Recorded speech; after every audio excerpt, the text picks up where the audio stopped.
Twitch Prime.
Oh. How you guys doing this fine evening? A little in the middle of something. Just playing some EverQuest in the year of our Lord 2024. Making a little macro at this moment so I can train my language skills. Working on Elvish at the moment. I got it on Elvish too. You make a macro to say 5 different lines to your mercenary, who kind of technically counts as a person in some way. So it's a little macro you can press. I got to get to Elvish 100 so I can talk to people on this server. Furiona V, right? No common tongue here, right? Kill some frogs while we wait. A little pet attack, a little clinging darkness, slow them down. A lot of runners in this zone. How long will the bit last? Necromancers pull a lot of aggro, but luckily you got this feigned death for it, you know. Give him that shock of poison, little feigned death. Don't attack me, I'm just a skeleton. So easy. How you guys doing? Steinwan thinks it's Big Prime for 20 months. PYVM. Howdy from South Jersey, says Jared Hayes. Go Birds. I don't know sport ball. Startup music never fails to get you jamming. Well, good. It's time to take all that energy and bring it down. Bring it down a little bit. Is this WoW Classic? It's almost it's a little older, but basically the same thing. It's a retirement home. Good job, King. Well, geriatric and mowing. I find it soothing in its simplicity and weird badness. Look at this UI. Look at this UI. Giger 7 thinks it's tier 1, 46 months. Big sub streak maintained. Yeah, almost a perfect sub streak. Getting it. Simplicity. That's the joke. Tzeentch here to burninate the countryside. We made out like bandits. I heard. I'm gonna look over it once we're done with this intro. I'm gonna do a sweep here of little frog locks on the live side here. And then we'll get on to getting on to it.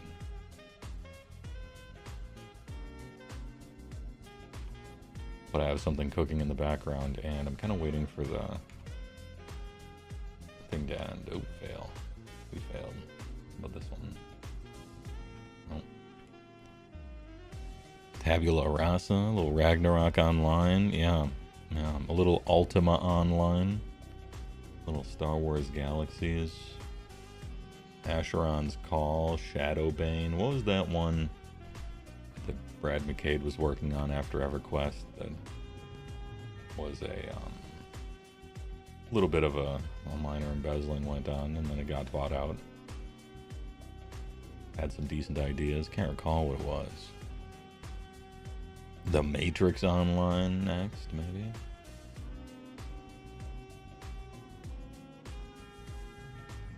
You thought that you meant language as an IRL programming skill and not an RPG stat. Well, some of the things you do in EverQuest are dangerously close to programming, because the game has macros and scripts and everything, and a little bit of code that you can use.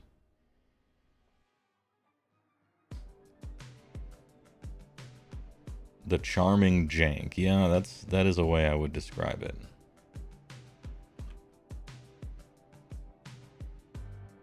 Oh, we got a runner. No, he's dead. Easy. Alright, send in the clowns.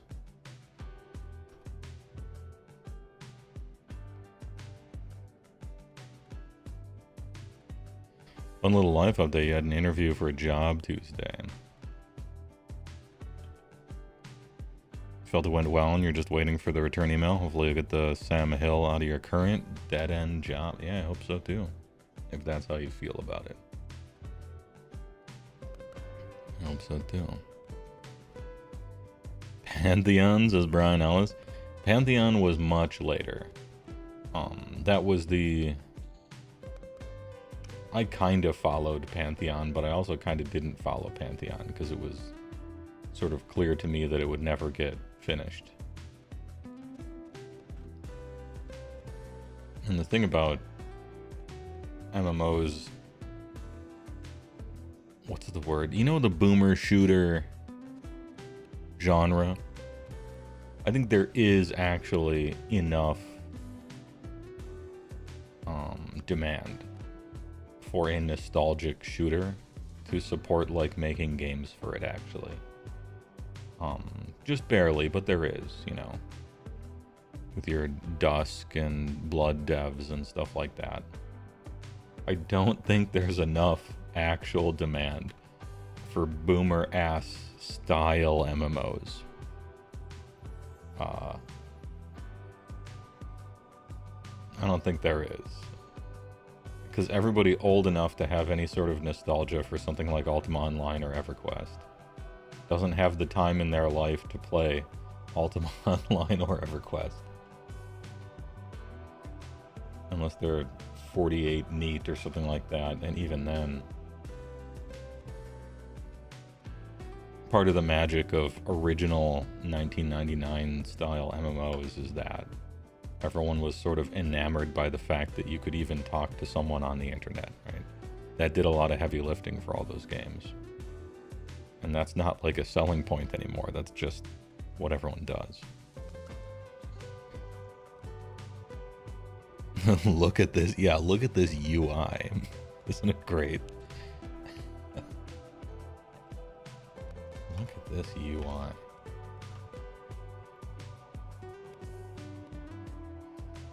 Vanguard. That was the one, Brian Ellis. Yeah. Vanguard. That was the one.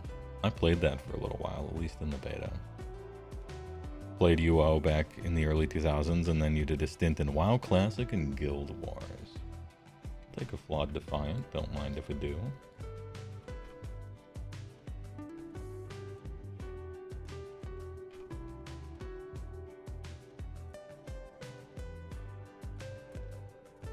They still have EQ servers running. They somehow do.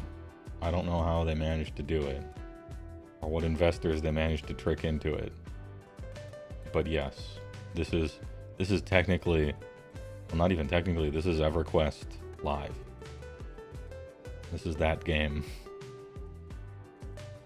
30-something expansions in, 25 and a half years in. Someone is still paying for it. And actually, we were talking about Magic the other day, remember?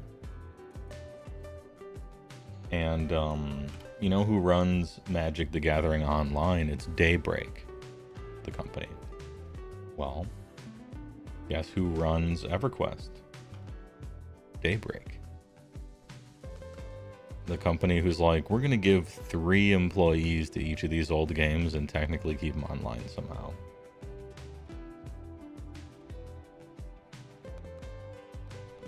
Ahem.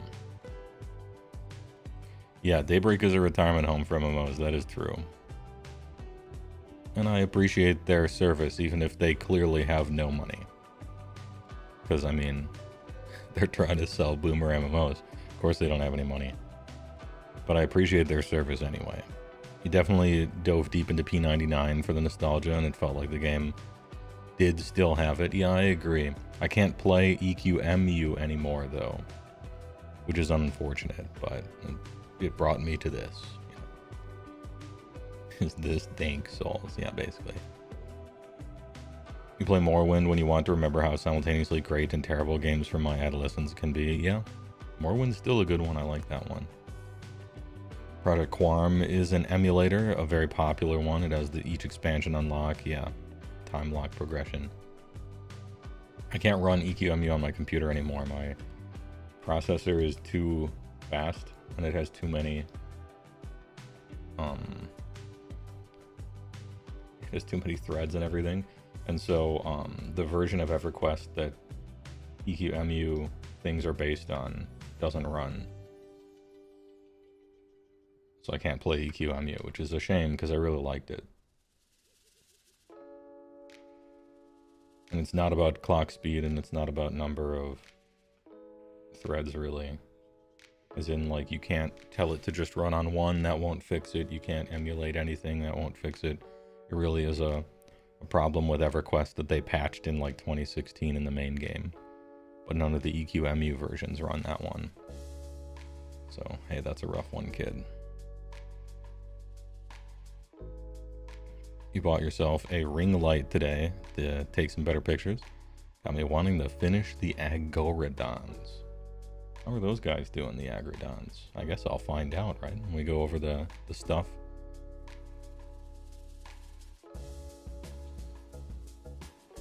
Surely it's being run on Pentium 2 box, locked in a mop closet somewhere. Yeah, above a bowling alley and below another bowling alley. Personal favorite old game is Chandelar. Hey. Oh, Magic the Gathering. It's not an MMO, but it feels like MTG did when you were a kid. Yeah, Chandelar. Classic. I played it. I don't remember much from it. I remember the interface. It's where they got the interface from Magic the Gathering Online from, I bet. Everybody always joked that MTGO looked like Excel. As does this, kinda, sometimes.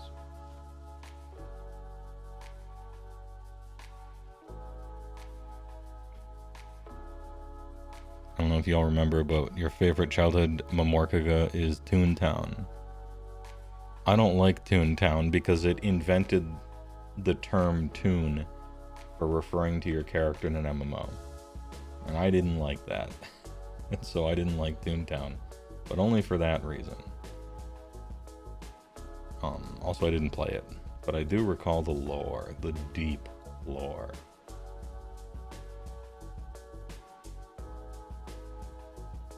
Battle Scroll worthless to you. Ogre Thaumaturge still not in Slaves to Darkness. Imagine. Actually, let's invis up here. I don't want to pull any bugs on my way to frogs, am I right? I think the Krupp Wizards can see invis though. We'll see. Yep, they can.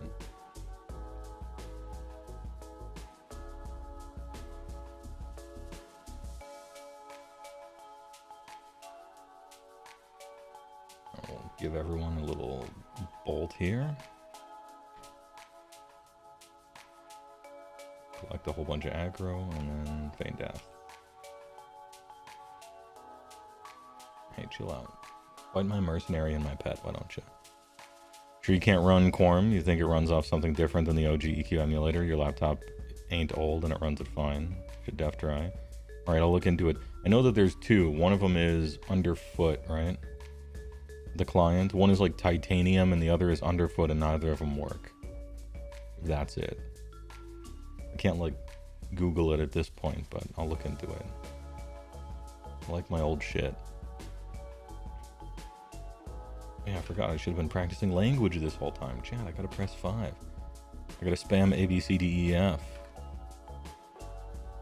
In...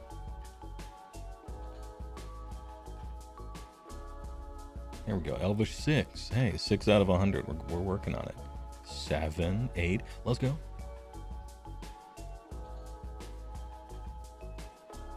You will say, despite your disdain for elves, Sylvaneth sort of gets a free pass. Fey nonsense is pretty sweet, and add some skulls, skelly bits, and you got your aesthetic. Yeah, I like the dark swamp sort of look.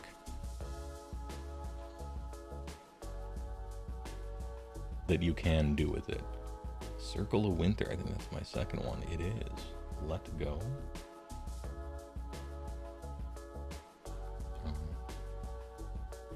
Big boy.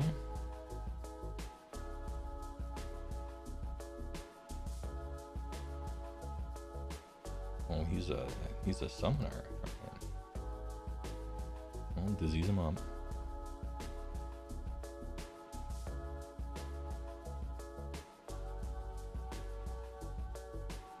Chill, I'm dead. Chill.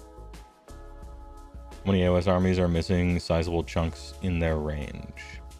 Do you mean potential sizable chunks? Like you could add an entire chunk and it would really tie the room together kind of thing? I could go through them. armies that immediately come to mind are Fire Slayers, KO, and Idoneth Deepkin, I would say. Laranak's mask covers your target's body in a mystic cloak, allowing them to blend in with their surroundings. Yo. Superior camouflage. A clicky voice. Oh no, it's got 10 charges though. Well, I can never use it. Not bad. Alright, the clicky bag improves. I'll fight the scarabs, I guess. Big part of EverQuest is finding items that have a right click, cast some spell. Many of them just have a cooldown for it, and in this way you can be some class that doesn't have really important utility or something like that, but you can still right click to teleport or right click to do something. Kind of build your own monstrous utility closet kind of thing. Tier list of factions by sizeability chunk. Yeah. You're not a very frequent visitor. Stream starts to set expectations. How roughly long is this chill segment? Probably another 10 minutes. It's not a big long thing.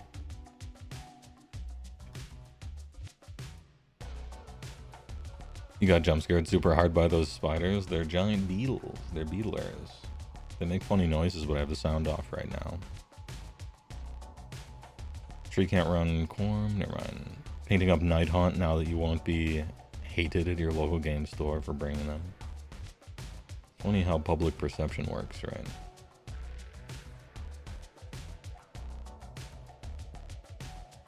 Those spoders. I'm making my way back to the entrance at this exact moment. Normally we go on a walk and sometimes it takes forever, but today I don't know how long it's going to take us to get through that balance update. I would rather start sooner than later. I'm working my way back to where we started from.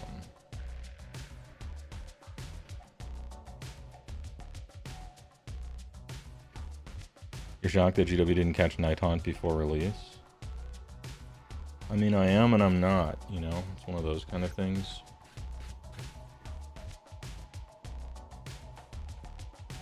Like I am shocked, and then I'm also not shocked. I have these two emotions at all times when it comes to Games Workshop. What I think is they did a lot of playtesting for Spearhead, and not a lot of playtesting for the real game. And that's the most obvious thing to me. They clearly, with Spearhead, it seems like they really did the whole playtesting thing. And for 4th edition itself, and all the armies within, maybe some of them kinda. That's the feeling I get, the impression I get. Having played 3 games of Spearhead, and a bunch of games of 4th.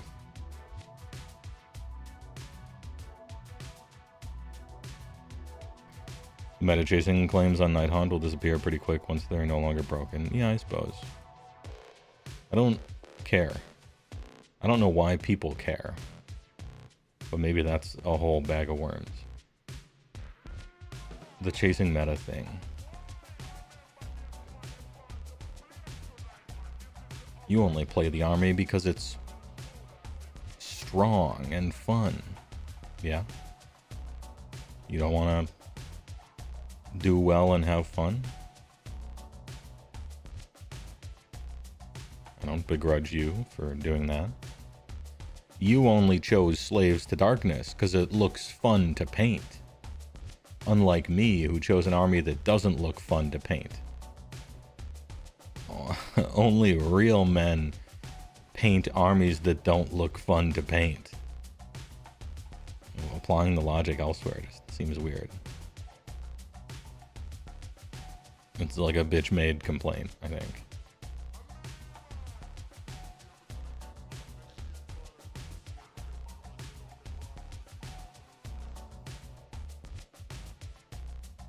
Because people identify with their army and want to be recognized for that. Yeah, some do.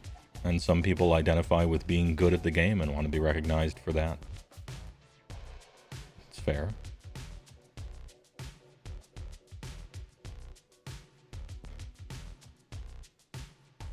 Slaves got a light slap on the wrist. They're about to take off. Okay, I'll look into it. Let's get my mana back and then we'll cut the commercial.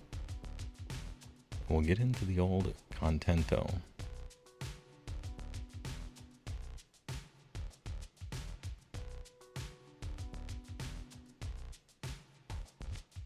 Now, the army was indeed busted, but it was so strong it might not even be fun. I don't know. Kind of depends on what type of fun you like, right? Anyway, please enjoy a word from our sponsor. I got to get onto the content because I got to get out of here, actually. I'm in crunch time right now. He says, as he just played EverQuest for 15 minutes. But it's a 15 minutes I'm glad I could share with you. BRB.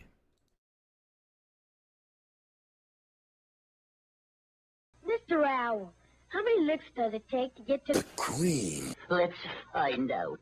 Let your fingers do the walking. I'm Mr. Buckets. Toss your balls on my top. I'm Mr. Buckets.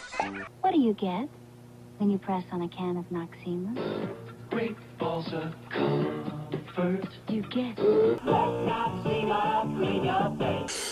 I can't believe I ate that whole thing. Oh, well, I heard that before. Unjustifiably in a position that I'd rather not be in. I'm calling paramedics and your family, Mr. Miller. You can make this creamy cheese sauce in seconds with American cheese and Cream. mushroom Lipton cup of soup. And you thought cup of soup just made soup. Oh, yeah. Cream in the World Wrestling Federation. Wait a minute, friend. And there is More real meat. You'll be glad we made him taste better. And so will he. And so will he. Welcome.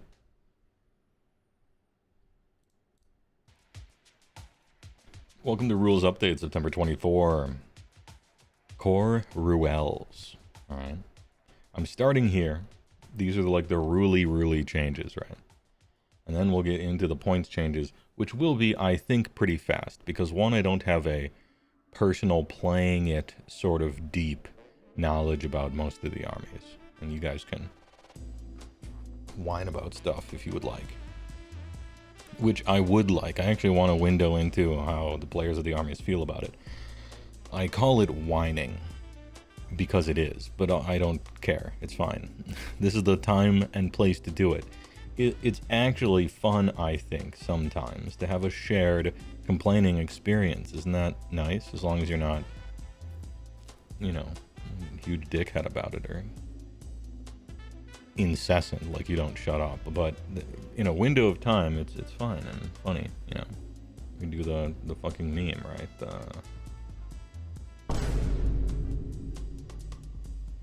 Lord 17C, thanks for the follow. I think Tzeentch is going to be the new hotness, so we're taking bets.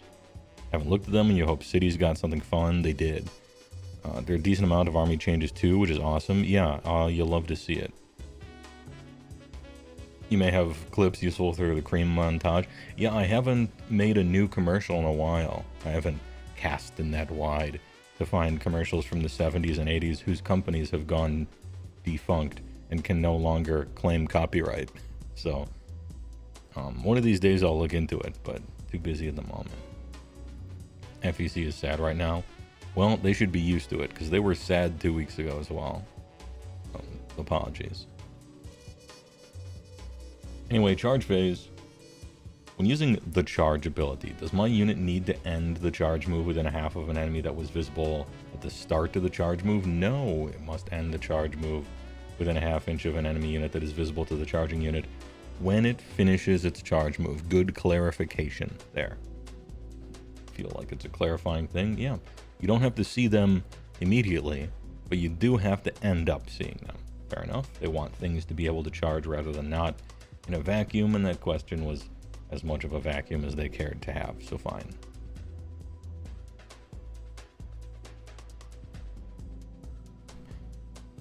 How can we be sad? We're lost in the grand illusion. Yeah, the grand illusion is that you're good. Yeah, true. The rules of 1. Are reaction abilities subject to the rules of 1? Probably, right? You can think of a few examples where if reaction abilities weren't rule of 1, you could kind of infinitely use it. So yeah, that makes sense. Flying. An ability to allow a unit to move states that the unit cannot move into combat. Does fly allow the unit to move across the enemy unit's combat range? The answer is yes. Taking a real hard line language definition of the word into would mean that, you know, if you're going to pass across something, you inevitably do have to move into it, at least for the first half. But they're waiving that. It's a game. You can fly across it, but you can't land in combat. Fair enough. A little clarification there. Let me just say, putting a big purple new next to these could work.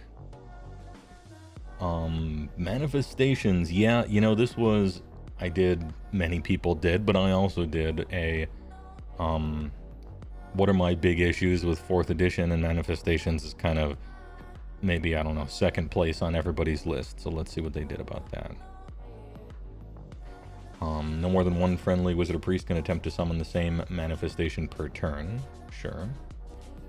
With no more than one friendly wizard or priest can attempt to summon the same manifestation per turn, and a friendly wizard or priest cannot attempt to summon a friendly manifestation that was removed from play in the same turn.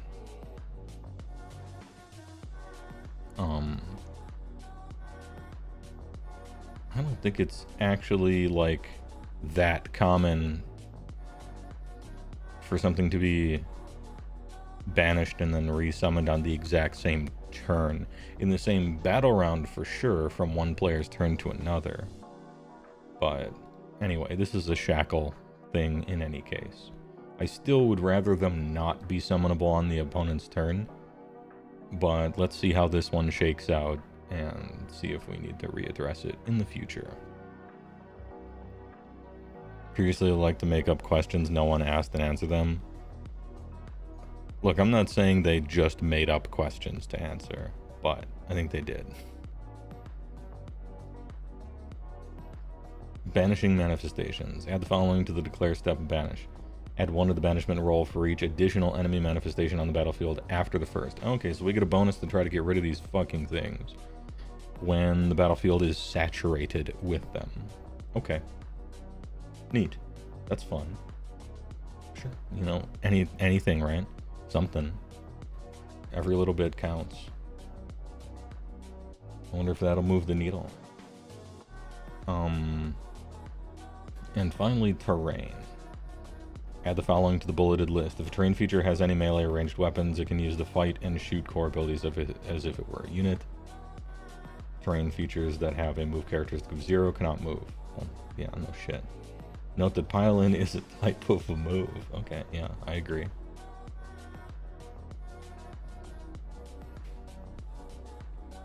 Banish and then unleash spell is common enough to suck. Okay. Yeah, I'm not against the change. I think there should probably be more changes, but let's see how these ones work out. I hate manifestations. Next up, we got the errata section. Commands. Shooting phase commands. Pick friendly unit that is not in combat to use this ability. Then pick the closest enemy unit. Resolve shooting attacks. You must subtract 1. Okay.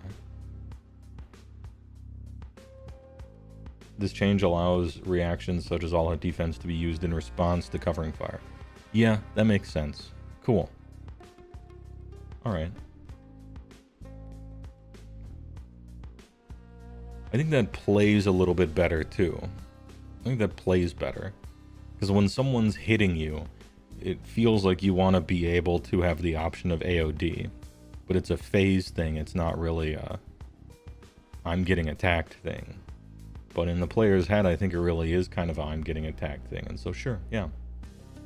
Covering fire was a bit strong, perhaps, depending on who you ask. And, you know, they have to spend a command point to do it.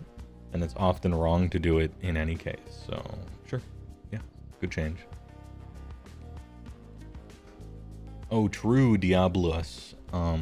Reclusians can roll to not get shot now, because as we know, that's an ability. Interesting. Yeah. Reclusian W.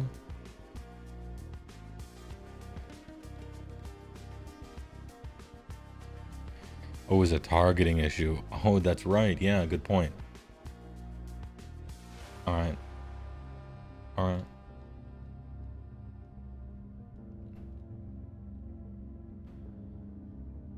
Magic spells. Is mortal damage inflicted by a miscast considered to be mortal damage inflicted by a spell? No, because you had to type this word.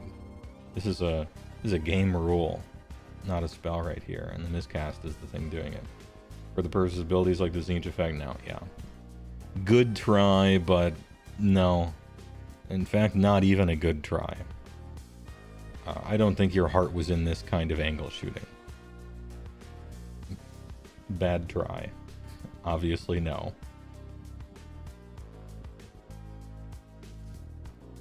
If a unit has more than one power level, like a wizard that is also a priest, and the enemy ability references the unit's power level, which power level should I use? Use whichever power level is higher. Okay, I now have a different question. What if they're both the same?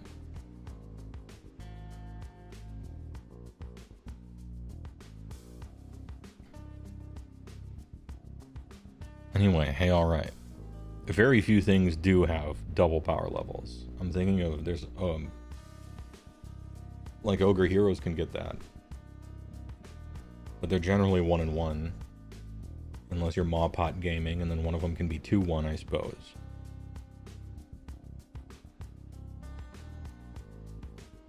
Is there a thing which lowers power level? Yeah, there's a Tzeentch thing that lowers power level. There's a Khorne thing that lowers power level. I'm sure there's probably others, but those are the two that I'm thinking of right now. Real corner case kind of thing. But still, good to have an answer. General's Handbook. Add 1 to hit roll, oh, priority target. Add 1 to hit rolls and wound rolls for attacks made by models in the Honor Guard unit that target the enemy general or the enemy Honor Guard if the target is within 12. Okay. Alright, priority target. Too good, they said. I don't think they're wrong. Shall we get the exact wording of the old type? I think I might, right? For cross-referencing, priority target. Pick a friendly unit in your general's regiment that is not your general be honor guard. You can pick the unit in reserve. Add 1 to hit rolls, wound rolls by the honor guard that targets any units in the enemy general's regiment. Now, only their honor guard and only within 12. I saw a little bit of counterplay happening where people weren't putting stuff or weren't putting too much stuff in their general's regiment to kind of hedge against priority target and also that one battle trade. So I did see a little bit of that going on.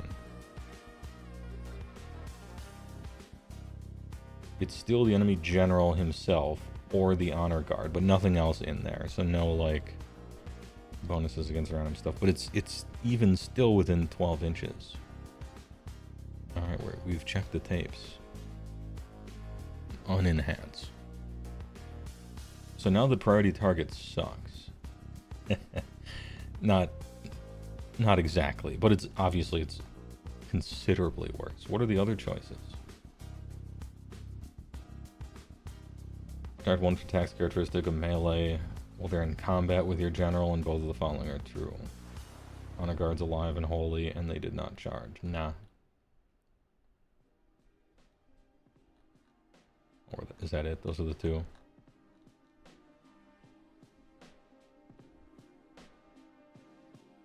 Okay, I mean,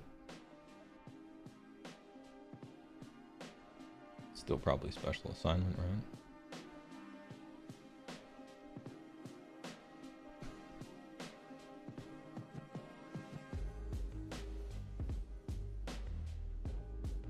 This is like the fun candy one, right? You take bodyguard regularly, -1 to attacks is pretty sweet.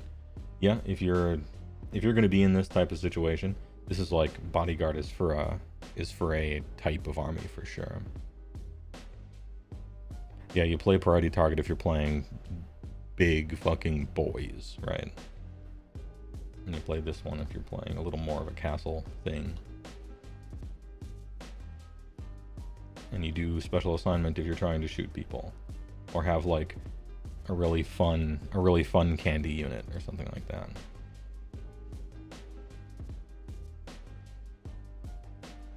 Anyway, sure. I don't have super strong feelings about GHB stuff. It's kind of temporary, but sure. Morbid Conjuration. Increase the casting value of Suffocating Grave Tide to 8. Okay.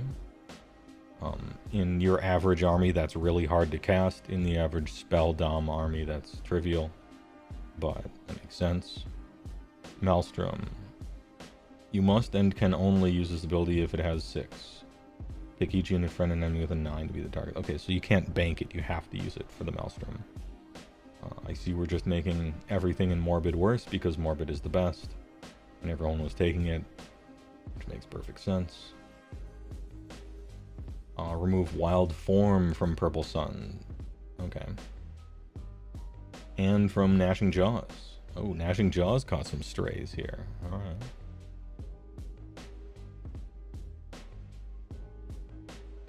No Wild Form, huh? Alright. When they die, they die.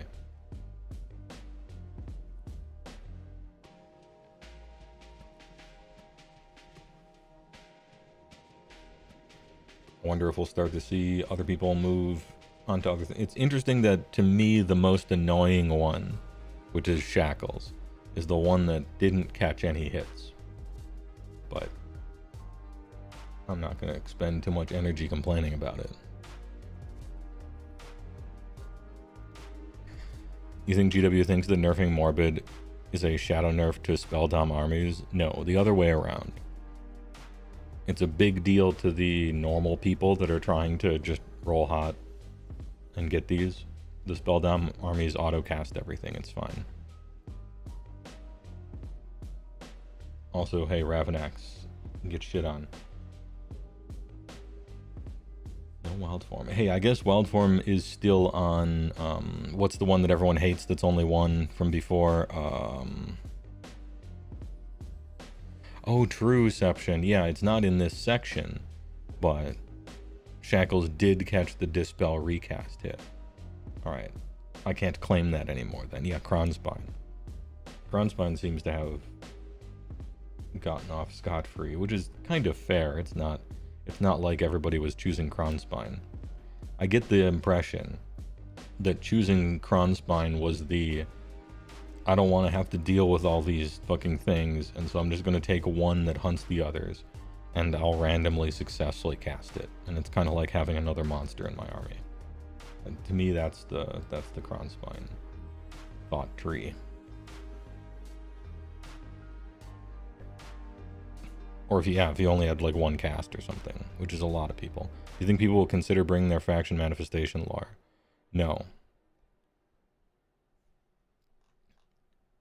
The Morbid Conjuration was way better than everybody's faction manifestations, but in general, I didn't find the faction manifestations to be that good. In general, I suppose Skaven's is decent, and like maybe Gits, but not really. Yeah, isn't it strange? It's so weird. You would think that the faction-specific ones would be way better than the generic ones. But OBRs are decent, okay. Did Sylvaneth and Tzeentch just get changed? I see you're talking about that in chat. If so, good, because that's what I think it should be like. You know? Good, I agree. I think if your faction gets specific endless spells, they should kind of shit on the generic ones, just as a rule. So, if we're buffing those, good.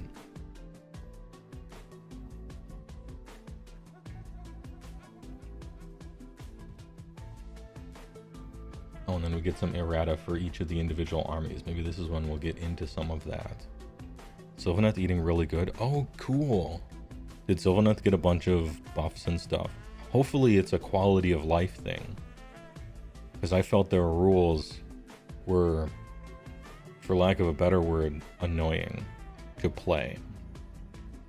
And a little too restrictive. They got some QOL. Oh, good. Okay, well, I look forward to reading that then.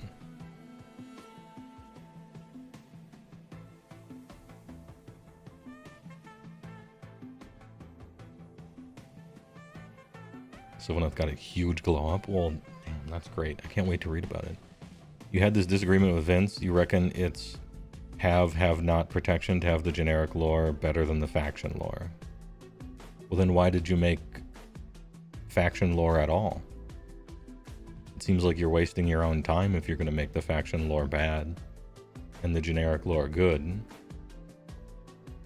You know, discounting random other reasons someone might choose to play something, the way that people are going to get hurted is, okay, whatever is, you know, better, they're going to play it, right, within their limits. And so if you're going to make the generic ones better than faction, then you're kind of like rules writing the faction lores out of being bought, which is a weird place for me. It's like writing an artifact that no one will ever take because the rules are bad. You're wasting your time and you're wasting my time.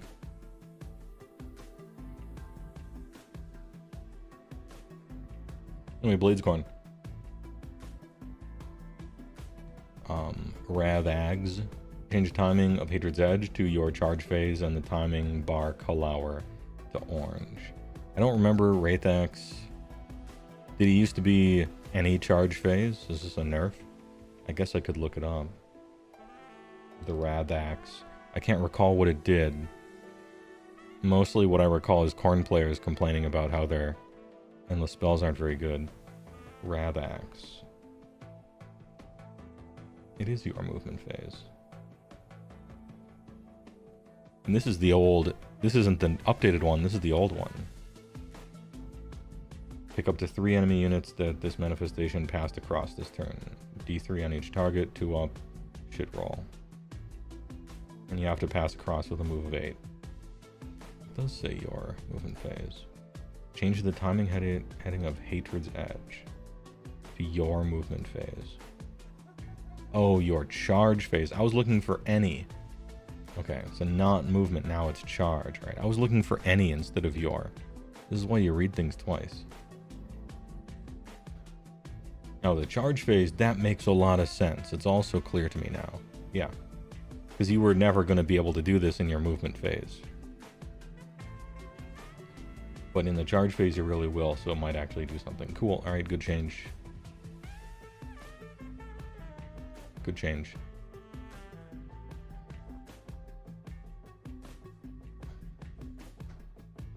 Next up, Free Guild Fusiliers.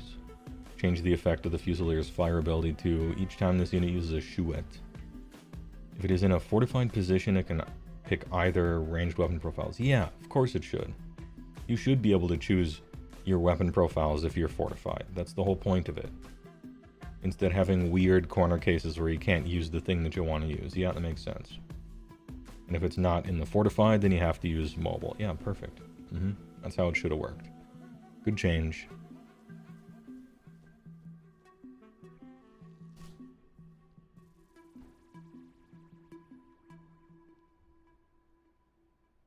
Daughters of Cain. Changes the timing of Shadow Patrol's Shadow Pass ability to once per turn army, your movement phase. And remove the core keyword from the ability. Yeah, you know what? That makes sense. Because otherwise you're rolling a 3-up, and if you fail, you can't move. Which is stupid. Because it was core. I imagine we're going to see a bunch of these now. Disciples Tzeentch. Change the effect of Burning Weird Flame to effect inflict D3 mortal damage on each burning enemy unit. Manifestation and faction terrain feature. What did it do before? Burning Weird Flame. Checking the tapes. Once per turn army, end of any turn. Roll a d3 for each burning enemy unit, the shit d3 roll. And also they're no longer burning on a 1. Yeah, that's not exciting. But it's each of them. Now, you actually just take damage, instead of it failing 30% of the time. And it doesn't go away. There's no, like, one they stop burning. Ooh.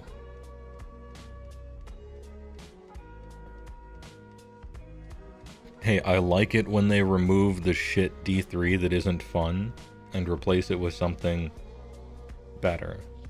Do that for my shit, why don't you? Do that for everyone else in the whole game, why don't you?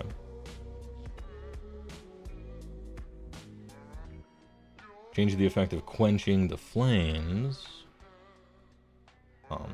If a burning enemy unit uses an ability that would heal or return the slain, instead, it no longer has burning. Are you going to give us the option of staying burning but returning stuff? An ability would heal or return slain models to a burning enemy unit manifestation or terrain feature. That ability does not heal.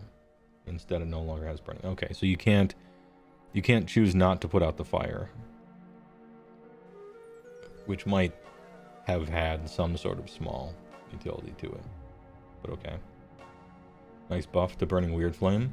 I hope you do that for every one of the other shit D3 rolls in the whole game, though, because those aren't fun. Yeah, the weird bit where only the unit could remove it itself, and it works on terrain and manifestations. You can light their huts on fire. You can burn their buildings down. Manifestations or terrain features. That's fun.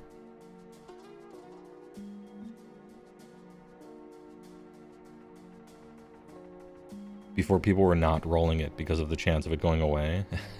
I understand, yeah, I play ogres. I know what that feels like.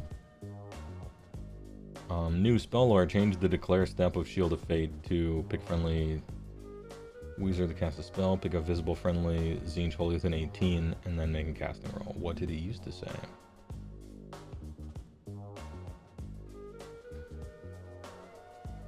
Friendly disable Tzeentch Wizard to cast it. Pick a visible friendly unit wholly within 18 of them to be the target, then make a casting roll of D2d6.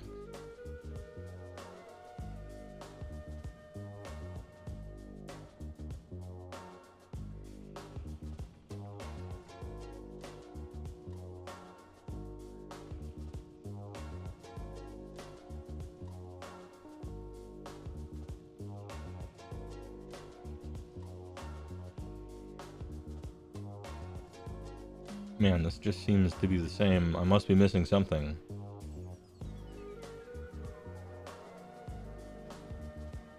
Pick a visible friendly disables the Tzeentch unit. Pick a visible... Oh, just friendly unit. Okay, I had to click back and forth a few times. Yeah, they just said friendly unit, so you can hit an ally with Shield of Fate. Alright, yep. No, you shouldn't be able to hit allies with anything, nor should they be in the game. Good work. Chaos Spawn. If deployed using this ability, the unit can only be set up on the battlefield using the transformed to spawn. Okay.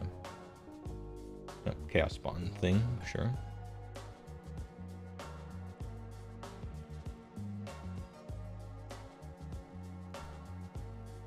Yeah, you used to have to only put him in the sky to get created later. Could you get a song name? You can't. Apple Juicy. It's a giant 10-hour, 100-hour playlist, macro blank collection. And so far it hasn't hit me with a DMCA, so I'm playing it. Faction pack updates. Burning Sigil of Tzeentch. Oh, can this thing be useful? Because this thing sucked before. Change the timing of Radiant Transmogrification to any hero phase, and the timing bar color to gold. Alright, are we...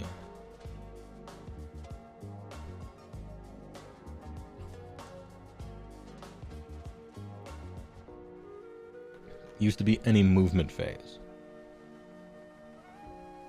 Now it's any hero phase. Declare this manifestation must use this ability in each hero phase. Pick each unit, friend and enemy within 9 to be the targets. Alright. Well, let's read the old ones first for a sense of scale. Roll 2 dice, pick either result, then apply the corresponding effect to all targets, friend and foe. 1 to 2, no effect. -2 move characteristic. -1 from hit rolls. -1 from wound rolls. Inflict D3 mortal damage on the target, then add 1 to the attacks characteristic of their melee weapons. Weird. Okay, so a bunch of like really strong debuffs. And then a weird buff or no effect, and it's hitting everybody. So you have to place it in such a way so that the thing that you kind of want to roll only hits you or them. And it happens each movement phase.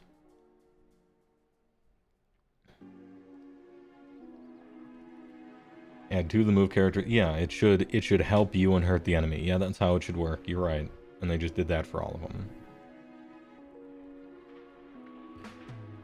Yeah, you know what? I feel like Slaanesh should take some notes. Just look at the desk next to you and be like, what you do is your effects should help you and hurt the enemy, not the other way around. +2 for your guys and -2 from their guys. +1 for their stuff, -1 for their stuff. Yep, and then add 1 attacks for your guys and D3 mortal damage to the enemy. Yep, good. True. Pleasure of courts get nothing. No, it's not true. They have a Carnal Throne.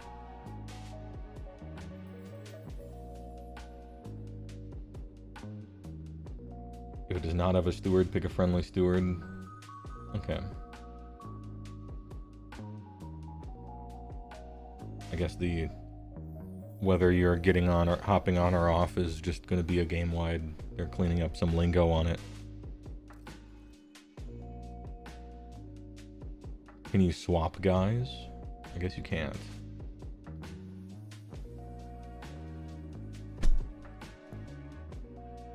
All the garrison will train got a clarification on jumping in and out. Yeah, that's probably what happened. Orc Rune Sun on Magma Dude. Each time this unit destroys a monster, add 1 to the attack weapons of the Rune Sun's weapon, which isn't good. Yeah, I don't care. Imagine fighting a monster. Imagine carrying Rune Sun lol. Web Spinner Shaman. Change control to 2. Aw. He no longer has an ogre control characteristic of 5. The poor guy. They knew about that one, did they? Alright. Crag of Morose. Change the timing on End of Empires to your charge phase. Oh, instead of any? Okay. Well, I didn't want to play him anyway. For the rest of the turn, add 1 to the number of dice rolled to make charge rolls for friendly destruction units while they're wholly within 12 of this unit to a maximum of 3. While they are wholly within 12 of this unit for the rest of the turn, okay? Sure. Your charge phase only. No more counter charge thing. But I didn't find Kragnos to be particularly tempting this edition after his huge nerfs and still costs too much thing. But I did see a certain change to Kragnos. I was spoiled on this one. He got 100 points cheaper. That's a lot of points cheaper. He got a points decrease that like people in armchairs sit back or type on Discord and they're like, this guy should be 100 points cheaper, and they're just kind of making up a big number. He actually got that. Is he what, 580 now? I guess I could look, but I'd lose my place and I'm almost done. 100 points cheaper is a lot cheaper for Kragnos. I think Gits play that guy for sure. Like he paratroops into the Gloomspite Gits army. I don't know about Suns.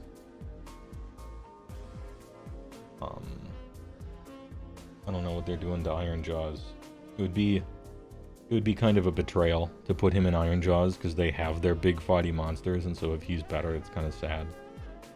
Same with Ogres. Anyway, we'll cross that bridge when we get to it. United to Slaanesh battle traits. Change the penultimate paragraph. The penultimate paragraph, okay. Of the effect of an excess of depravity. Tape checking. The penultimate paragraph. Each time your opponent uses a temptation die, they must roll it. On a 1 to 2, inflict ether mortal damage on the unit, but they still get their 6, so who fucking cares? Alright. Also, you shouldn't be giving them anything anyway. I firmly, strongly disagree with browbeat as a concept. You shouldn't do it. It should just give you something. But what did they do? Each time your opponent uses a temptation die, they must roll it. On a 1 to 2, your opponent's roll is replaced by that value instead of 6. Okay, so it's possible not to get a auto-guaranteed 6. The outcomes are 1, 2, 6, 6, 6, 6. Okay. It introduces some randomness to it.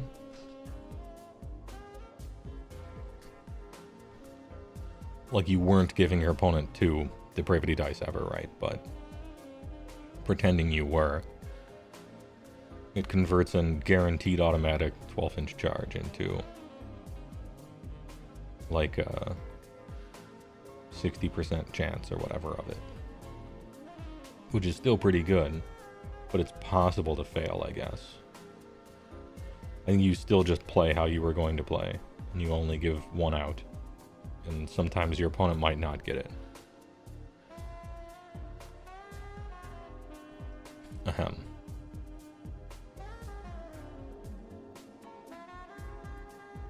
Anyway, technically a good change because it's better than it used to be, but really bad idea for an ability.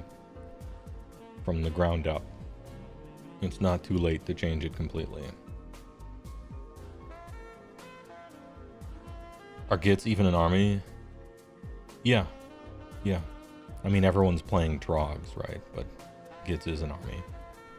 You heard they were all Trogs all the time. True. But you haven't actually encountered them to know. Okay. Yeah, Trolls were the better half of the army for sure. They weren't in a problematic zone, you know? Like all Trogs wasn't. They were still in the 45 to 55 area. The Goldilocks zone where they said they want armies to be. So I don't expect any troll nerfs because the army's not problematic, right? And if the army isn't too strong, you don't make it weaker. Looking forward to some internal balance, obviously. But, yeah.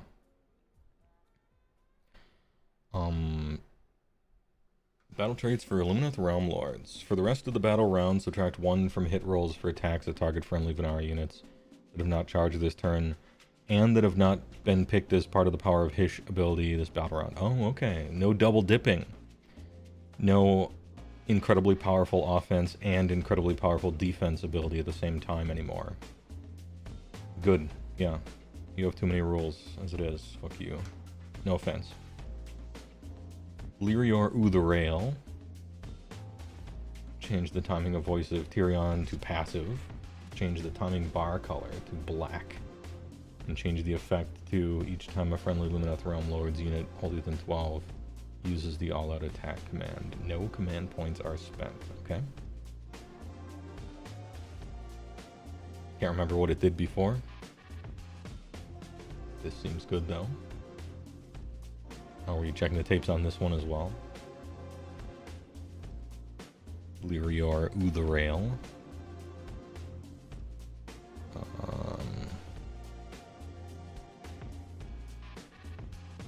Why does it start with the Venari Lord region? Why doesn't it start with the...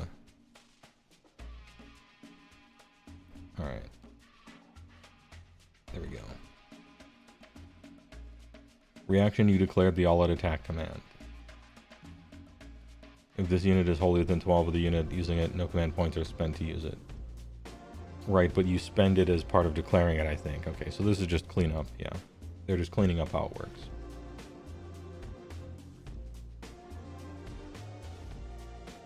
Remember when GW said nothing would give extra command points? Yeah, I remember us not believing that and saying that it was a meme.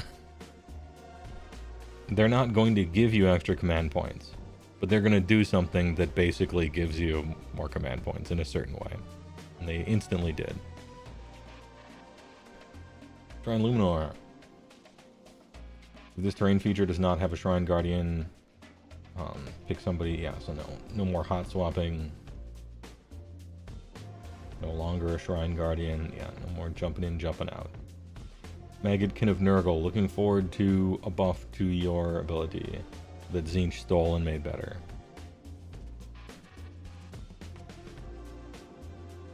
Add the following ability to battle traits. The timing is passive, and the timing bar color is black. Burst pustules. Each time a diseased enemy unit would be destroyed before the last model in the unit is removed. On a 3-up, pick another enemy unit with a 9 to be diseased. Yeah, you should get rewarded. You should get rewarded for killing a diseased thing and spread more disease by killing it. That makes sense, yeah. More ways to spread disease are probably worth considering in Nurgle. I agree. Good work.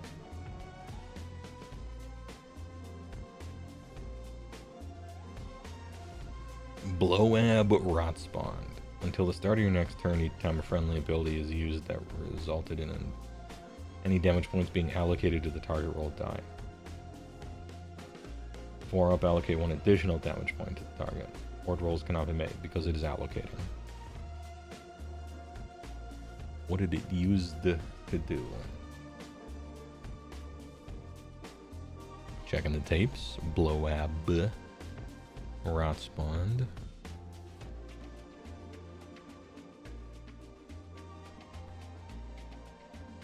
Each time you allocate any damage points that were inflicted by another friendly ability to the target, roll a die. 4-up, allocate 1 additional.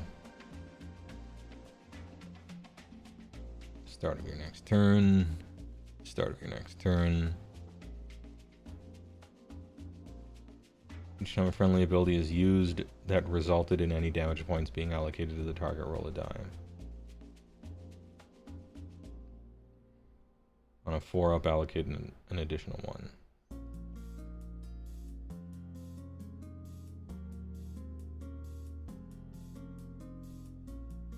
Does this work off itself? Because this one says another friendly ability. And this one says a friendly ability. But it does say is used that resulted. Maybe the is used lingo stops it.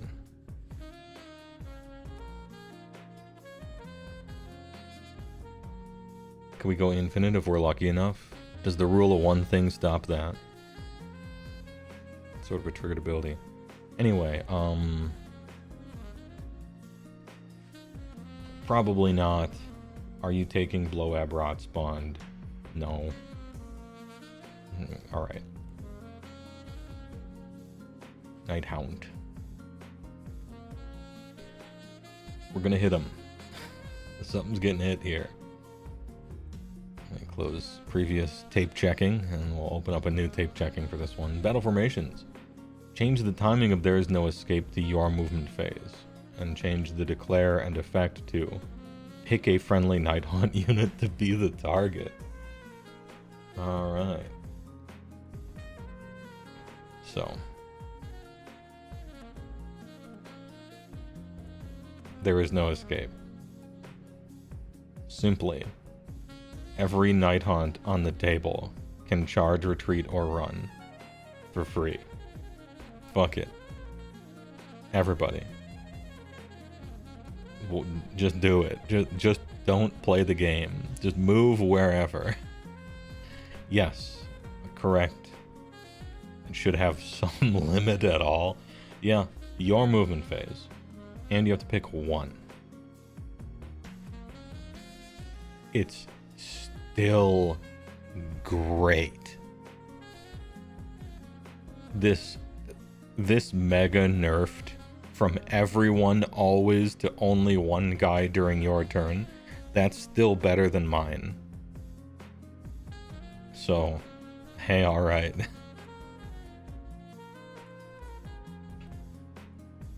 It's still better than all four of mine. Pro traits. Terrifying Entity. This unit can use any aura of dread, even if it doesn't have the required keywords. Oh. So you get the -1 armor, War Machine one. So that hero just becomes a War Machine, kind of. That's pretty good, if you're trying to fight with that hero. Or charge, I guess. What did it use to do? What are we looking at? Terrifying Entity. This unit can use an Aura of Dread ability even if it has already used one this turn, but it cannot use more than 2 per turn. But it can't use more than 2, okay. Sure. So now you get to use, instead of 2, now you, but it can't use more than 2. Now you get to have your hero just simply count as like as a War Machine for the -1 save roll thing.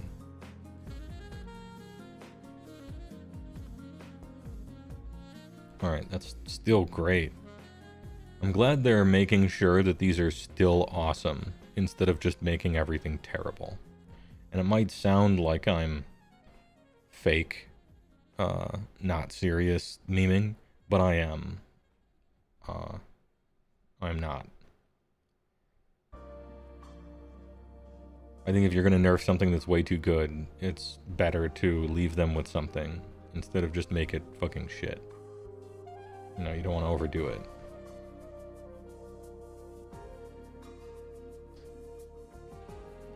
The old one was only usable by mounted Knight of Shrouds. The new one is only not usable by mounted Knight of Shrouds. Off topic, just finished my Rift stream. Can't wait for the next one. Hey, thanks for liking my unpopular Rift streams. I think they're really good. It's just the subject matter and isn't something that's really clickable, and they're also really long. But I put a lot of work into them, as you can see. So thanks for liking my stuff.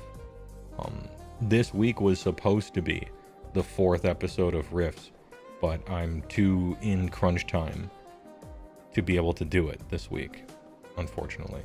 So I had to push it off, because I'm going to be out of town for Dragonfall next week. I got a big project to finish.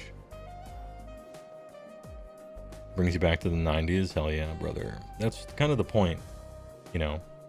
Rifts is bad in a bunch of ways, but it's charmingly bad in those ways. It's a time and place. It's you know, kind of a point in time.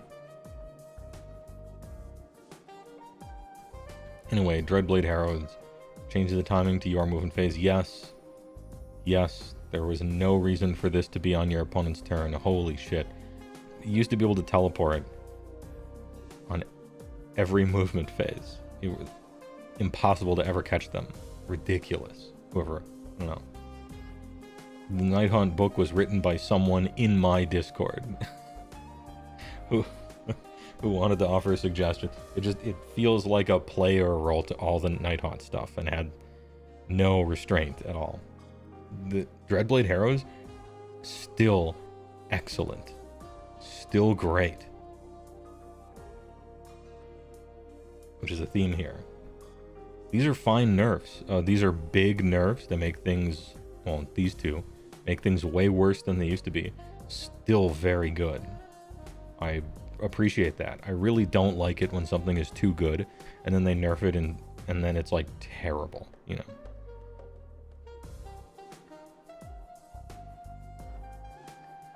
Yeah, they were nonsense. But, you know, exploit early and often.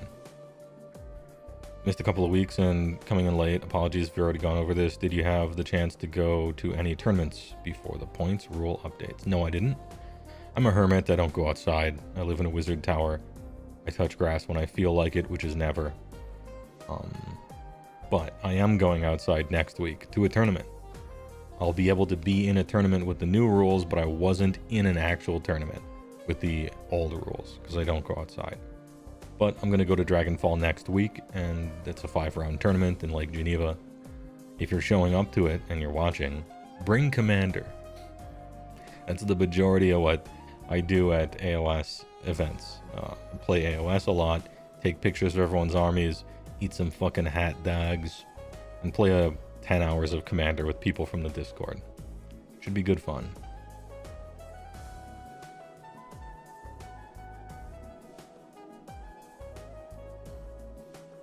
Anyway, it should be fun. I'm bringing Beastclaw Raiders because that's all I own, and I'm not trying to buy new stuff. I'm gonna get fucking destroyed. I don't care. I'm there to have fun games against fun people and play a bunch of Commander. It's fun. What's the power level for Commander? About an 8. I would define the pods that I generally play in for Commander to be high power Commander. It's not CDH. Like, it's distinctly not CEDH. It's definitely not. But it is high power Commander, like an 8. You know, we play with legacy cards, we play with dual lands, and we used to play with Dockside Extortionists and Jeweled Lotuses and stuff like that. And Tooth and Nail entwined for win cons, and you know, Entomb reanimate stuff. We like playing with big, stupid ass powerful cards, but we're not trying to add nauseum immediately, you know? So like Legacy Battlecruiser, I guess. Nick Fit, I suppose.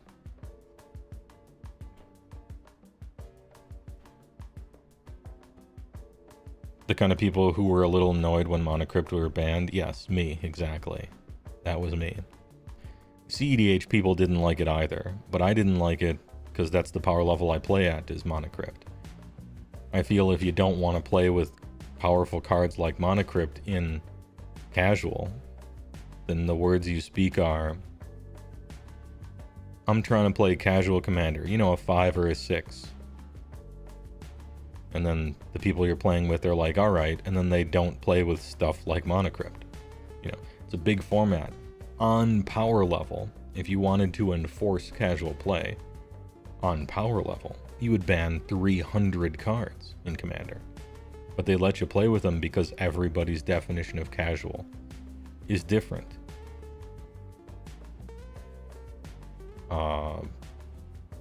Random pub stomper people and random annoying casual people who can't communicate kind of ruined it for everyone, in my opinion there. And by everyone, I mean basically just me. Jeweled Lotus wasn't really a card I was seeing in pre-con level Commander pods. So banning it is sort of like, hey, this card is still not played there, I guess. Whatever. About a 7, no matter what you're actually doing. Yeah, I mean, that's the normal answer.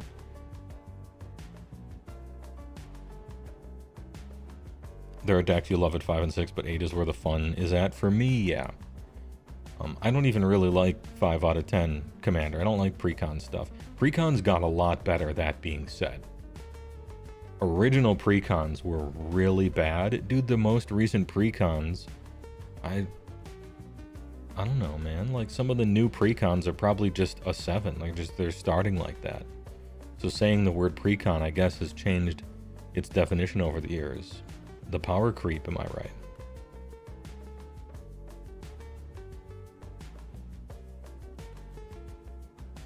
You say you want to play at a 6 and you saw a lot of Monocrypt and Monkeys, well then you were playing against people who were bad at defining how strong their decks were, I guess. Which, you know, they still will be after the ban, but it's rough that they couldn't have done a better job of it. I mean those people, not the Rules Council.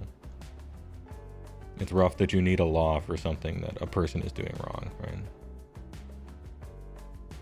You know, like 40 basic land? No. Once my 2-color deck gets 4 basic land, we're done. That's it.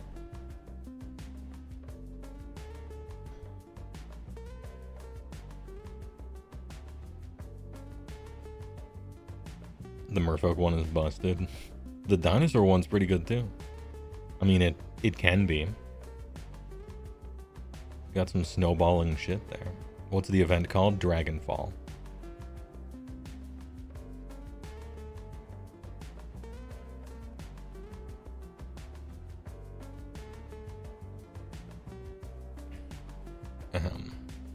What decks do you have built up right now? Give me a sec. SG Arcade, apologies. Get owned. I got Glarb. Glarb is currently built. It's like a 43 lands deck. Cabal Coffers and Field of the Dead is basically what the whole thing's about. It's a lands deck. So I got Glarb built. I got Ardent Crom equipment. Basically a Legacy Stoneblade, except the Commander version. Even running oldies like Stifle.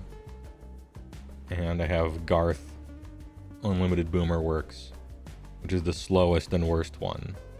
It features a bunch of old cards in it, and a bunch of new cards in it, and it's like a flicker. I'm flickering stuff. 5-color flicker stuff. Make a bunch of Black Lotuses. You know, that kind of stuff. And those are the 3 commander decks I've built right now. A slight detour from the balance update. We can meander, it's fine.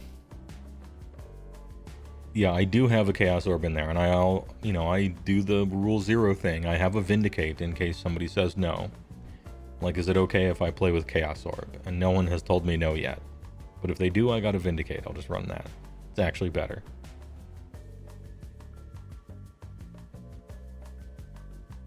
Stifle cannot be correct. Well, I mean, it's not. But that's why Commander's a casual format. I get to play funny cards like Stifle and get people. There are better cards to play, for sure. But it's old and funny. And you'd be surprised how often that comes up.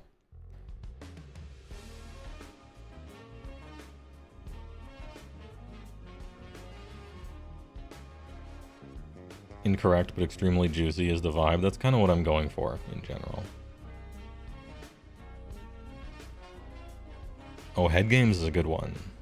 Head Games is fun.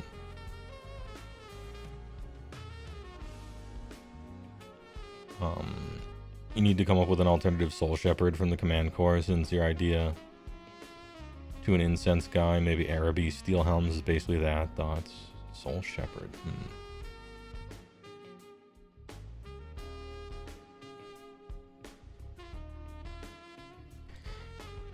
And with Garth, it's extra fun because I have collector's edition versions of all the cards that Garth makes. Good job, King. And so in Garth, when I make a Black Lotus token, I use a collector's edition Black Lotus. And when I make treasure, I'll use a Jeweled Lotus. Because using a Jeweled Lotus full art as a treasure token is its only use now. And so I think that'll be a fitting resting place for Jeweled Lotus is as my treasure token to put dice on. So Norwegian dude, thanks for the tier 3. That's a big tier, dude. Appreciate it. 6 months in advance. Holy. The Oil King. Thanks for the 46-month perfect streak. Some Norwegian dude. The power. Appreciate. Thanks a lot. And speaking of tier 3, we did take a little bit of a commander detour real quick. Shall we get back to the review of AoS? Battle Scribe, apologies, SG Arcade.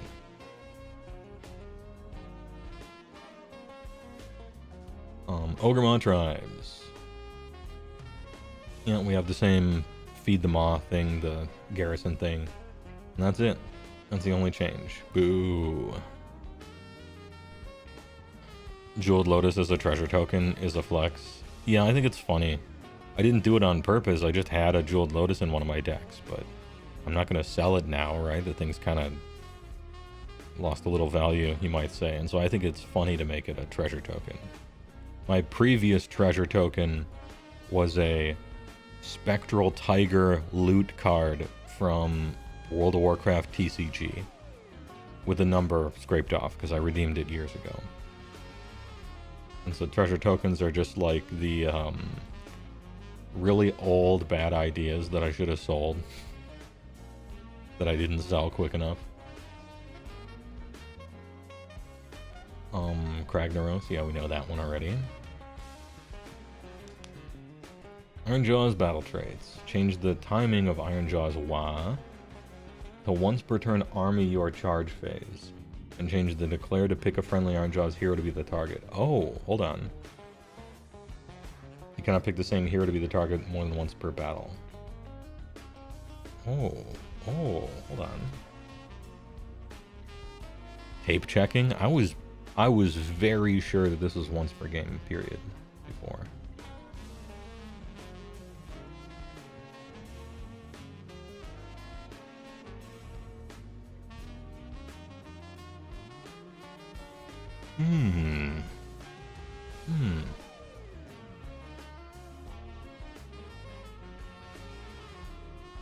Okay. So we get a WA every turn. I mean, not every turn. Depends on how many heroes you have or are alive. One of the problems with Ironjaws was that you couldn't be low drops. All your abilities require you to have just 1 million heroes. And so I guess they're leaning into it. They're like, look, not everybody can do the low drop thing. Play with 5 heroes. Play with 6 heroes. And they're like totems. They're little Wind Fury totems. 1 WA every turn. Cool. This is a cool change. Yeah, and you're right. Once you have more drops than 2, it's like whatever, you know? People are going to be... There's a very tiny amount of 1 drop. Everyone's 2, and 3 is like the same. So, don't worry about it. And Ironjaws did need some juice. This is cool. This is kind of a flavorful change. I like it.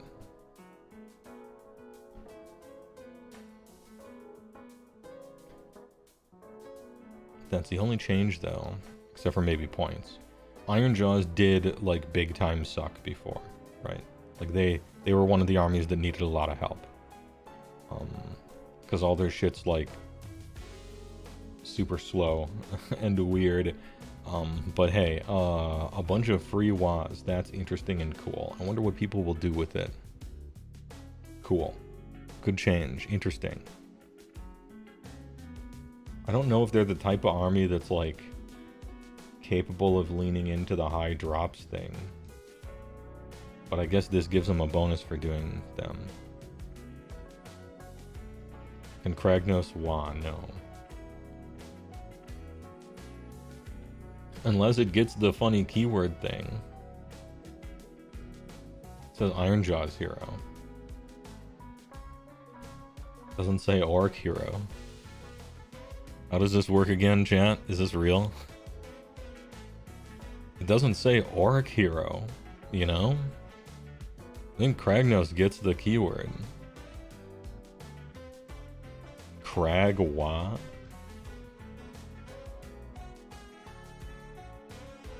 One moment, please.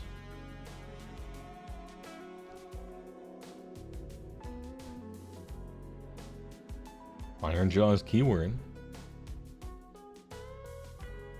Krawa.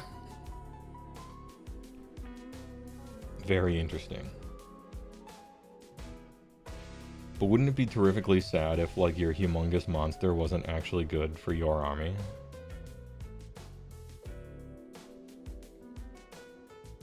You know, your Mega Boss Unlock Russia. It kind of isn't.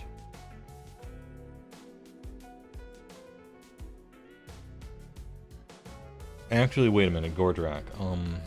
Once per battle reaction. Until the start of your next turn, add 1 to hit rolls for combat attacks made by friendly Ironjaws. Reaction, you declared a WA. Is this being once per battle good enough now? Because you get 3 WAs per battle now.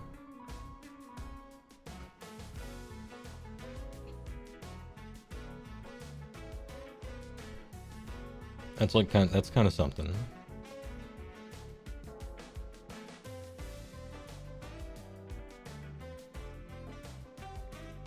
You know, I think if this wasn't once per battle, you would play Gordrak in new IJ, maybe. Like if it was just reaction, you declared a WA ability. Then you might play Gordrak and you're WAing like 3 times a game. And on each of those 3 ones, you're getting that precious +1 to hit. I don't know. Probably not because it's once a game and you weren't playing them anyway, maybe. I don't know. I don't think so. But it's something to maybe think about. I think Ironjaws probably needs more. But this is a neat thing. Neat change.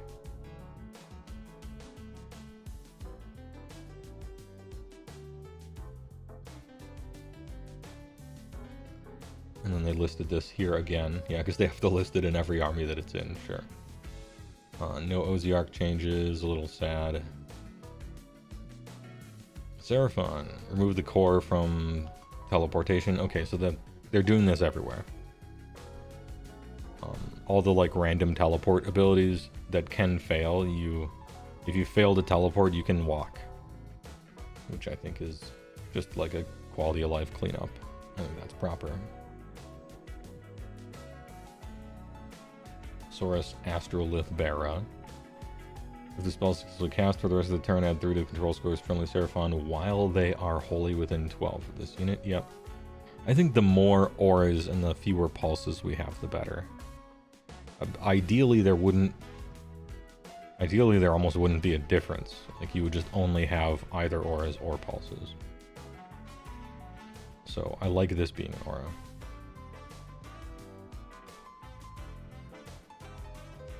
Sons of Behemat.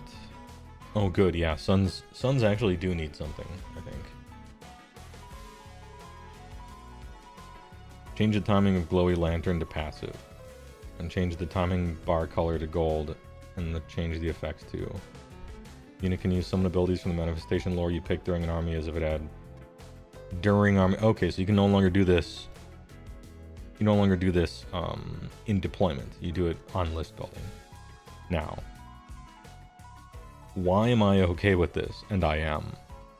When I am also the biggest advocate of choosing all of these type of effects in deployment rather than list building. Why do I like this one? Because I don't think you should be obliged to bring every single manifestation to a game. That's why. And that's what this promotes. You wouldn't do that, no one would do that. But that's what it promotes. And so this one time, yeah, I kind of agree. However, in general, I think you should be able to choose all this crap in deployment and not locked in on the list. How far off is the game from control score shenanigans mattering? Pretty far. I can only talk about my anecdotal experience, but in general, control scores, unless it's like a beast versus something else, control scores pretty much don't matter. You're either alive or dead. Now, I play a glass cannon army that has high capturing, so of course, from my perspective, that's how it would be. So consider that.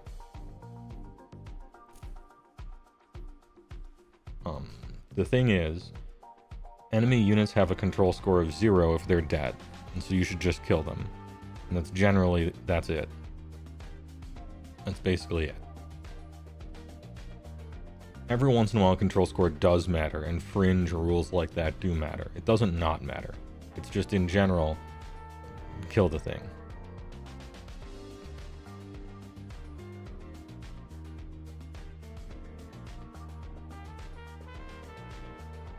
Sons of Behemat kind of matters, but not really, right? Because if they're alive, they're capturing, and if they're dead, they're not. Yeah, it still kind of doesn't. Whatever. Kraken Eater. Oh, can we make Get Off Me Land good instead of having the 2-up and the D6? Oh no, we're keeping that part. Okay. Fuck you. Treat as if it were in the same territories as it was when it was first set up for the purposes of the battle plan. Okay, yeah. Let's make it worse. Sure. Man, Kraken Eater sucks. And he's slightly worse now. Congratulations or apologies, whichever one applies here. You suck. It feels like they expected it to matter, though. Yeah, they did. They were hella wrong. Which is kind of surprising, because when we were first looking at it for the first time ever, we were like, I and other content creators were like, man, if control score doesn't matter, a lot of this shit is going to be useless. And it seems like it won't matter, but they keep saying that it will, so maybe we'll trust them until we play it. But it seems like this control score stuff doesn't matter much. I hope that's not true.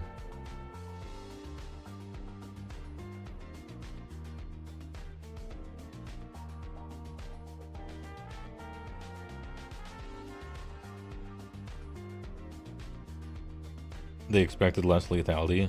That's weird to me. You know? Because, like, the lethality of the game is something you discover after probably the first playtest game. Unless something really weird is going on, it's like the first thing you notice. How lethal the game is. But alright. Maybe it depends on the matchup, I suppose, but yeah. Weird.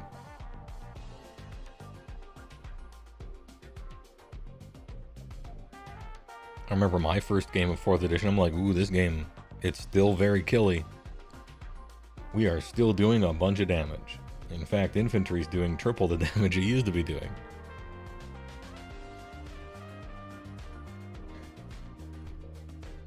Alright.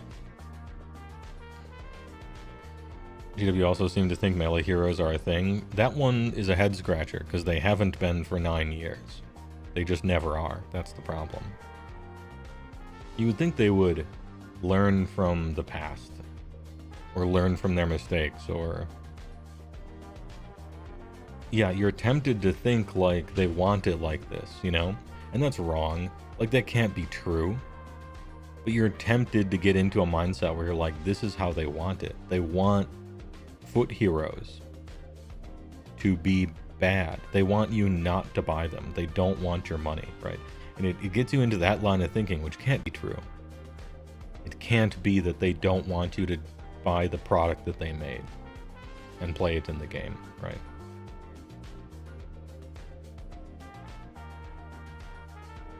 So it's got to be something else.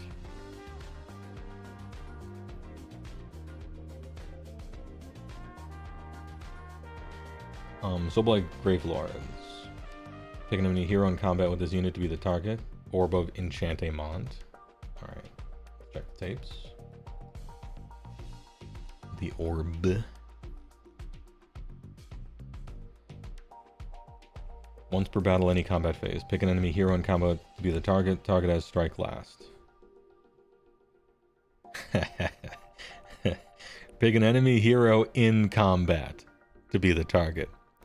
Not in combat with you, just in combat anywhere. As long as that enemy hero happens to be in combat anywhere. Alright. Good catch. Good, funny.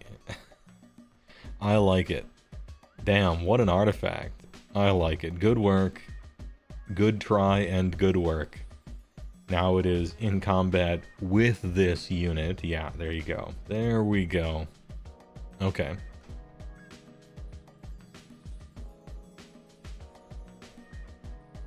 You were hit by that one once. I mean, that's what it did.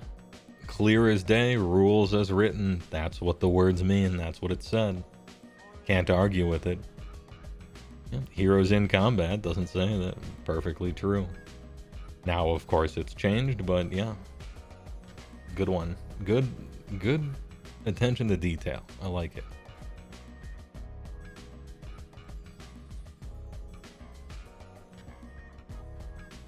Torgilius the Chamberlain. What are we doing to make this guy never played again? Change the attack characteristic of the Bolt D6 and the Trusted Lieutenant. This unit can use the Deadly Invocation ability even if a different friendly unit had already used it, but units that have already been picked cannot be picked to be the targets. Okay, into the trash he goes.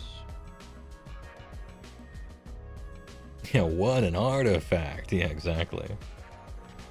the entire list building framework is extra unfriendly to pleb foot heroes. Yes, it is. Which is also, isn't that weird? List building is real bad in 4th. Probably the worst. Probably the biggest complaint is the list building is so bad in this edition.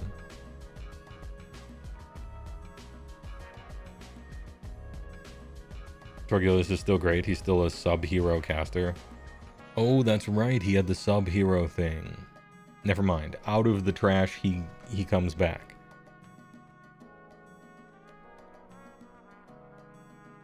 You still maybe play him sometimes. All right, we'll dust him off.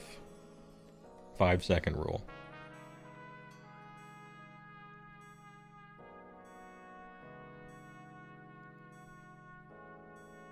New to AoS, how were non-wizard priest foot heroes in earlier editions? Always bad forever.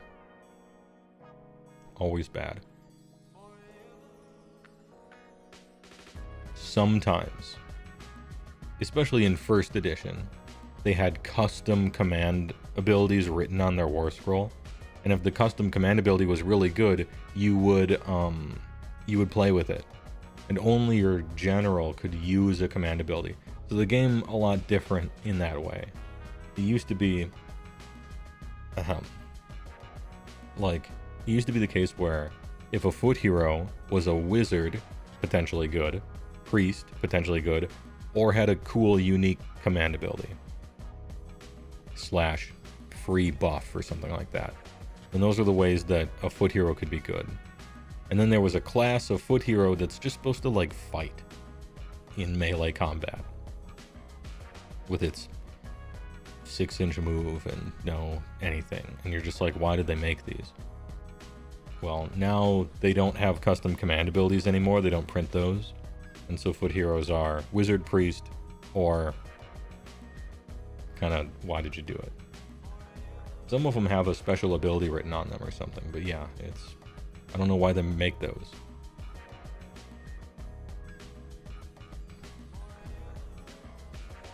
To answer your question, no, they have not learned from their mistakes.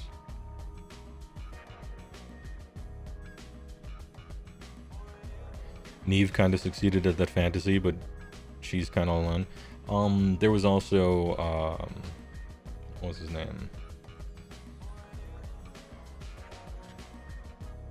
You would give him the Sword of Japan, Tenebral Shard. There were once in a blue moon, almost twice, 2 times max in edition, there would be some guy who could actually do the thing. But really rare, really rare.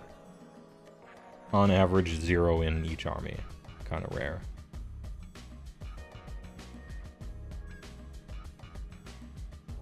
Problem with melee foot heroes is they get shot to death before they get anywhere valuable. Yeah, I mean, sometimes they get shot to death, other times it just takes them forever to get there. You need a delivery method for your hammer, otherwise it's a bad hammer, in general. What's the delivery method? That's another, like, kind of basic, like, boilerplate thing that they still haven't necessarily fleshed out. Ironjaws is struggling with that, you know? Like, a unit of brutes does a lot of damage, that's cool, they have a 4-inch move. What the fuck are you doing? Are you gonna get anywhere? What are you doing with it? I don't know. 4-inch move, what a joke.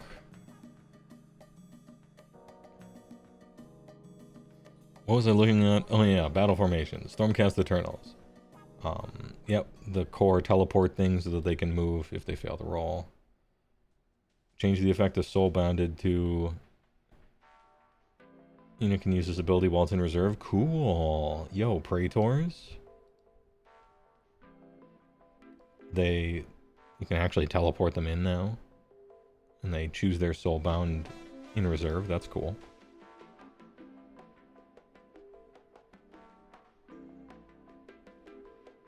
Cool.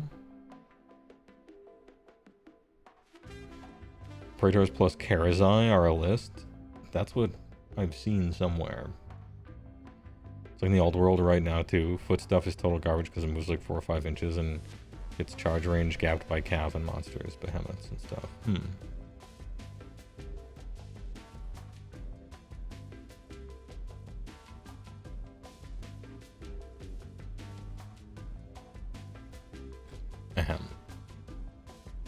Ooh, and you said that Sylvaneth just got big uppies, huh?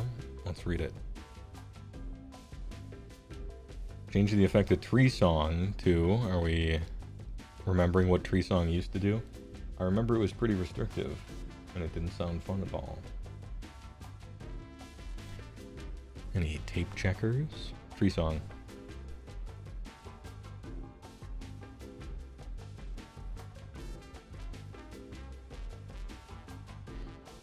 Friendly Sylvaneth Wizard, cast on a 6.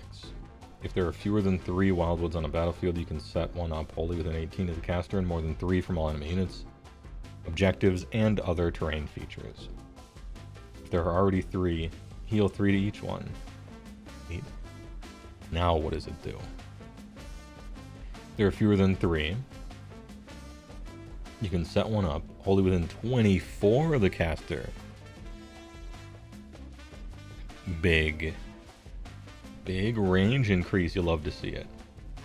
More than 3 from all objectives and more than 1 from all enemy units and other terrain features. Oh, more than 1 from all instead of 3 from all. You'll love to see it. If there are already 3, they heal 3. Let's go. Alright, huge. This one especially, almost more important than 24 inch, is the 1 inch from enemy units and other terrain features, giving you more places for it to even be possible to put this thing. Good work. Okay, I like what I see so far. Alariel the Ever Queen, there's more. Change the timing of Right of Life to once per turn army. Your movement phase. Roll the die 4 up, set a replacement unit half the number of models from the target unit rounding up, wholly within 9 of a wildwood and more than 9 from all enemy units. If the target was a monster, allocate 6 to it. Oh, did it used to be 8 or something? It used to be 8 or 9. That's fewer. Yeah, 8.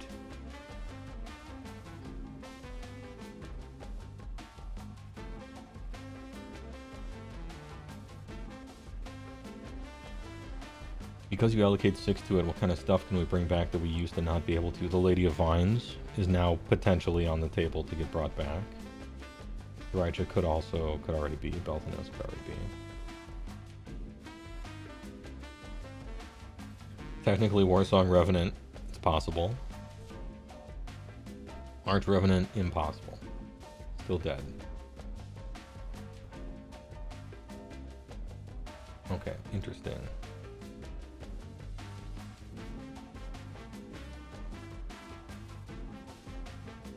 Nice. Okay, so we can bring stuff back, it's less hurt, and we have 2 extra units that can get brought back. Once per turn army, your movement phase. What did it used to be again? Just your movement phase. Now it's once per turn, okay.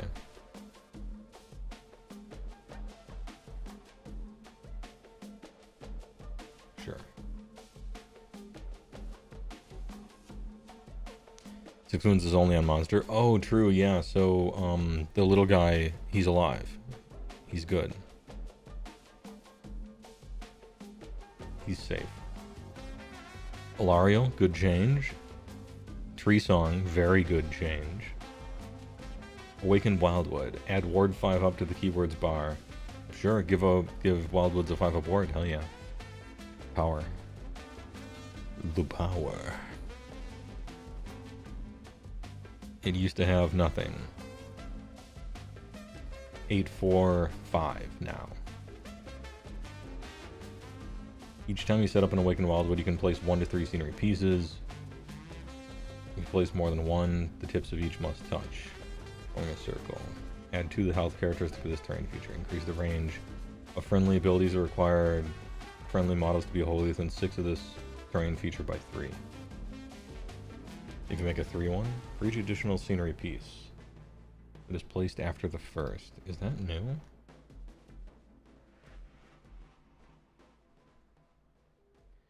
It is new. It was just +2 health before. Big +3 incher. That's extra good. Yeah, wholly within 6 was fucking annoying and bullshit. The full 9 inches? Dude, this wood is wild. Yeah, huge quality of life changes.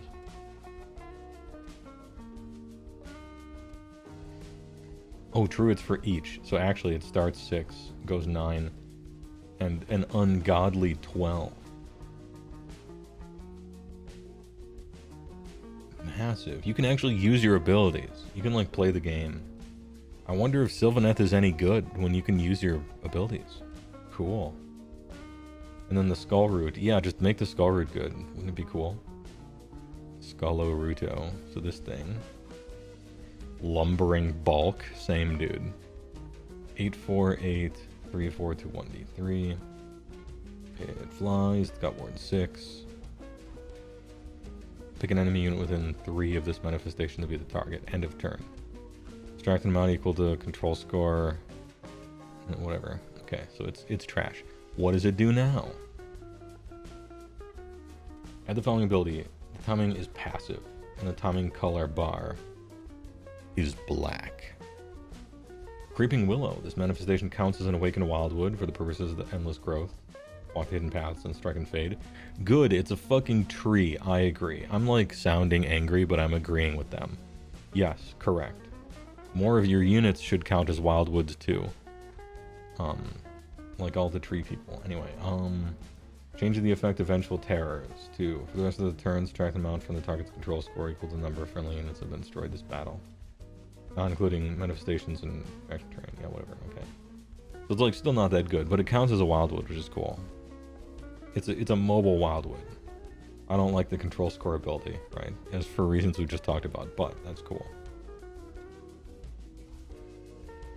Man, big Sylvaneth uppies. Okay, nice. Very nice. Man, that means they're probably gonna do this to other armies. You know? It wasn't just Sylvaneth that was this awkwardly written, right? Full copium, okay? Full speed ahead. The max cope. For your army, whatever it is. Cool. It was mostly Sylvaneth. It was mostly Sylvaneth. But when they put their mind to it, they do something. That's nice. Hey, alright. Good work. I'm gonna cut to commercial.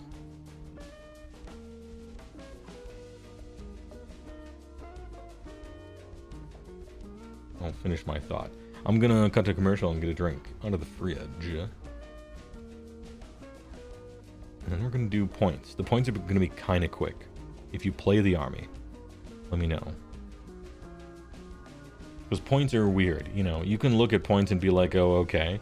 But unless you've really tried, the second you try to build an army list, you get like immediate 200 IQ understanding of what needs to change in an army the first time you ever try to build a list in it.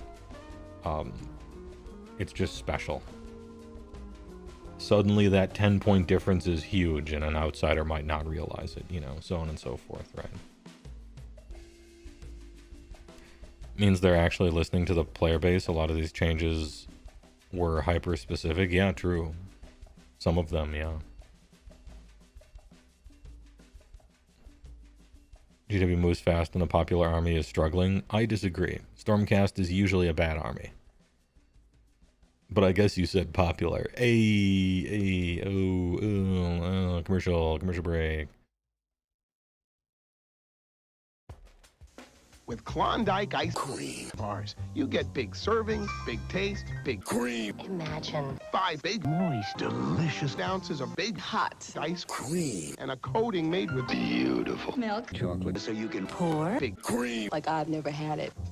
Klondike, big bar, big Cream. Hello there. I'm Mr. Cream. AC Penny. When it fits, you feel it. Once you pop, the cream don't stop. If it doesn't get all over the place, it doesn't belong in your face. Deliciously hot, dangerously creamy. The juice is loose. She wanted to remember the love they shared for Cream. Sometimes you feel like a knife. Stuffed 5 ways. So my family's looking for beef. Now, that's what I call Cream, yeah. Because I'm good enough, I'm smart enough, and I am the cream. Then why do we call it big? Because big things go into it. At the Men's Warehouse. You got cream. I guarantee it.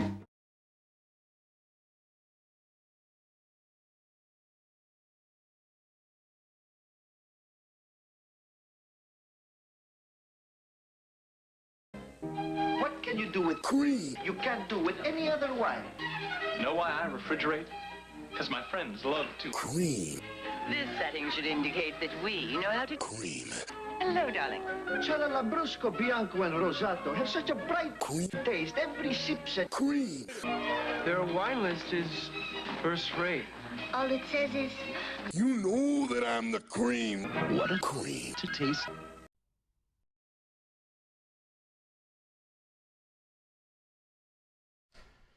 What a cream to taste. We're back. Alright. Is that one new? No, it's an old one that wasn't very good, so I don't play a lot. Her family's been looking for beef for months now. Yeah, you know, I hope she finds some. Truly. For FEC, your copium is a 5-up ward for your squishy-ass heroes they want us to use in combat. I think that's just a bad idea, don't you?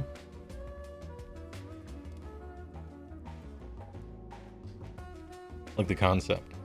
But like, here's some foot heroes that, by definition, you just never want them to get into combat because they tend to die. We're gonna make you do that. Well, what happens? You kind of don't. You just take Oosh, right? Yeah, that would be... the Flesh Eater Quartz one would be a great idea if Age of Sigmar had fixed the foot heroes are bad problem that first edition had. But every edition, they choose not to fix that problem with the game. I don't know why. I would think you would want to fix that problem. Maybe it's not a problem, but I think it is. You were so convinced they were going to bring back heroes joining units when 40k did. I don't think that's a good idea, because that admits defeat. It admits you can't even conceive of any possible solution to foot heroes being bad, except to duct tape them to a unit as just a token, like a token buff. It's like a... you're giving up. It would partially solve the problem in certain ways, right? But I can't believe you would be so uncreative as not to think of a good solution to that besides that. I think they're going to eventually do it. I think it's only a matter of time before they just attach heroes to units. We've already did it with most of the bodyguard rules, as you mentioned. And heroes bringing the nearby units into combat and stuff. I think we're slowly moving towards just doing that, which would be a shame. Because I think there are much more interesting ways to do it. But I think they're afraid. They're afraid of making foot heroes good, because if you make foot heroes good, it might be the case that you spam them as your actual fighty units, and they don't want that.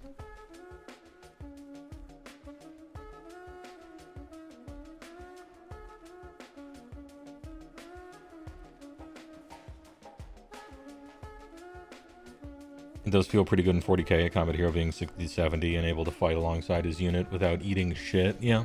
Yeah. I don't think it's the worst. I guess I wanted something different.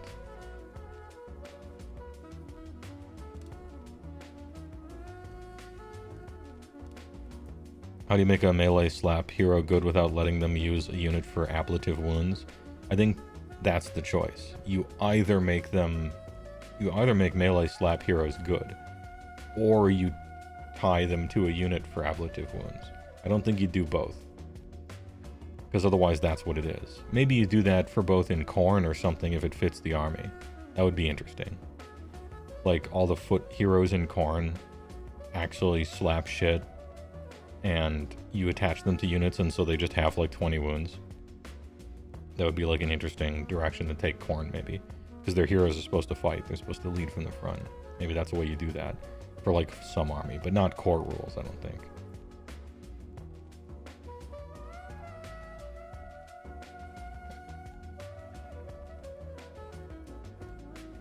I feel the core problem with foot heroes is they always almost just have less wounds and damage than the equivalently costed unit of fighting guys. Yeah, and they're pretty slow and probably don't have a delivery method as well. Like, what does GW expect us to do with that? Yeah, that's kind of like the thing. The very next question. What do you expect me to do with this thing? The rules that you're writing are kind of telling me what I should do with them.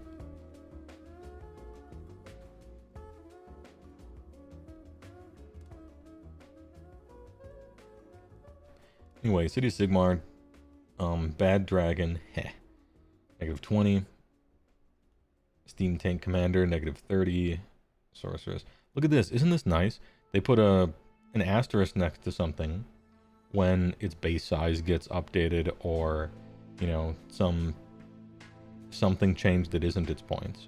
And there's an asterisk plus green for points going down, and it says what they are now and what the change was. And I assume if I scroll long enough, I'll find a red one. I'm sorry, we're in order. I won't be finding a red one, but I assume that goes up. Isn't this just handy?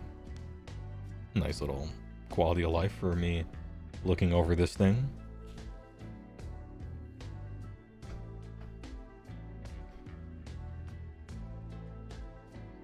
Have you looked at the Skaven Battle Tome yet? Not on stream. I was going to one day and then I couldn't find it. I don't think it was posted in Giga. And I was too busy to go look for it, unfortunately. Anyway, some shit down, no real changes. Cribdisc, Luminarch of Hiosh, Chariot, Steam Tanks, War Hydras. Okay. A bunch of really bad units got a little bit cheaper. I don't see any real actual changes here. But I don't play the army, there might be something secret.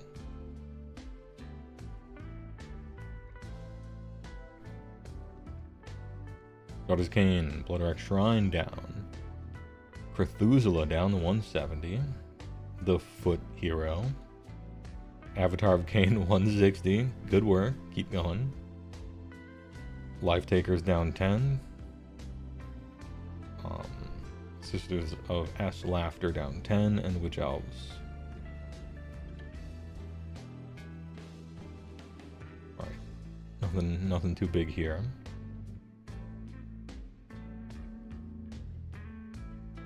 Life Takers, you think, are the only real ones?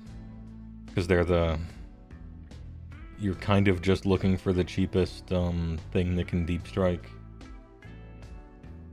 Heart Renders, I think, are the ones with the throwing javelins, so they are slightly better than the melee ones.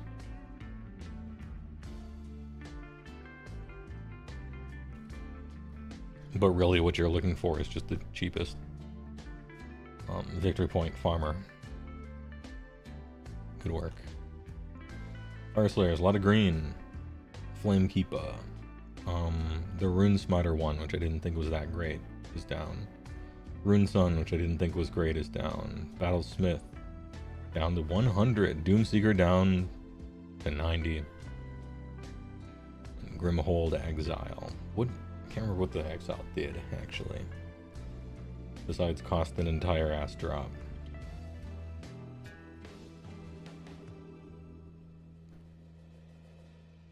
Fire Slayer's points changes suck. We're slow, fragile, can't protect power, meaningful ways, but they bring down heroes nobody's going to use instead of units that needed changes. Okay. I imagine I'll be getting a lot of sentences like that as I go from army to army. Yep, the race to the bottom for points on units that have no job and/or their war scroll is just so bad that points can't save them, but all you can do, I guess, is bring the points down, unless you want to, like, change rules. I thought Fire Slayers were alright. Obviously they have problems, but I didn't think that Fire Slayers were like a trash army or anything. DK, Kellyan King, proper. Thrallmaster, proper. Aspect of the Storm, down, agree. Soul Render, down, yeah. Lotan, down. Shark. Oh, hey. Our unit of measure, our scientific unit of measure for points has just gone down, okay? The baseline standard from which we compare everything, plus or minus 1 TU, 1 turtle unit. A turtle unit is no longer 500. A turtle unit is 480. Please factor this in when talking about turtle unit worth of points. Turtle is now 480. And Thralls down, down, down. I believe... Were people playing Storm, this guy? Were people actually playing him? I thought he was on the edge as I just looked at him on paper, but that's different than playing. It's not like IDK couldn't afford a buff or two points-wise. They could. They're not exactly tearing it up. So hey, good work. Alright. I think this is what we're going to see a lot of. This is the type of balance update that takes a bunch of, like, awful units where points won't save them and then reduces their points by a little bit. So, like, that's going to be probably the majority of these. But that's what they do. The race to the bottom. Aether Chemist down 10. Brock Grunguson down 20. Code Right 20. Derek Fleant. Company down to a clean 100, but I don't want to play Arcanaut Company. I want to play basically just Thunderers, because they do something. Engine Riggers down 10. Gun Hauler down 20. And Skywardens down 10. I think Engine Riggers and Skywardens should just be better than they are. I think they should be better. Not cheaper, they should be better. Companies suck. But I guess they cost nothing, so fair enough. KO kind of needs that. You know the thing that Sylvaneth just got? KO kind of needs the thing that Sylvaneth just got. I'm looking forward to the next balance update.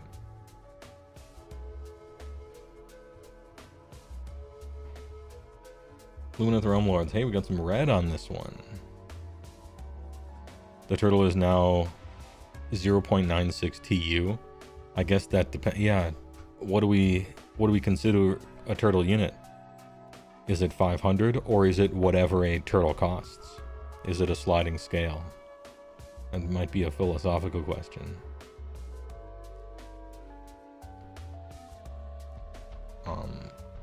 Wind Mage minus 10. Thanks. Caligrave plus 10. Sure. Cathalar minus 20. Score Seeker. Enlightener. Where's the Spirit of the Winds though? 10 and 20? Not enough. I'm thinking 70 each, maybe. Or just rewrite their War Scrolls into something that wasn't provably toxic last time, and then you made the same mistake again. How about that one? I actually think Blade Lords could have stayed. I don't... They're suffering for other people's sins, I think. Dawn Riders are maybe too good. And Riverblades, yeah. Okay. Lumineth is still really good. Really good. Really annoying, too.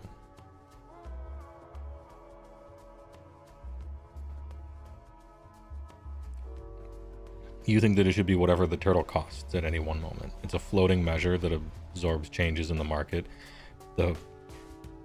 What is it? It's the invisible fin of the market. One turtle fin. So 1 TU is 480. It's been adjusted. This turtle's 480, but the reference turtle they have in Paris is still the same. Oh, good point. Yeah, good point.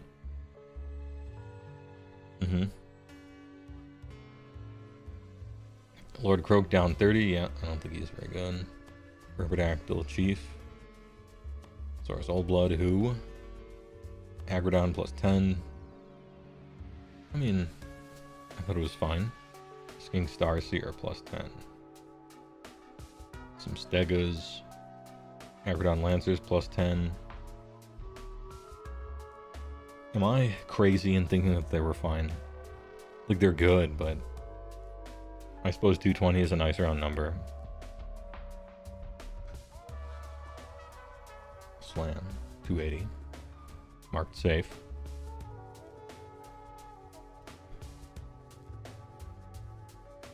We're the ones that, we're the skinks that can teleport and they're invisible and everything. What are those called? Hunters of Huatli or whatever. Okay, they're marked safe. Okay, they cost nothing still.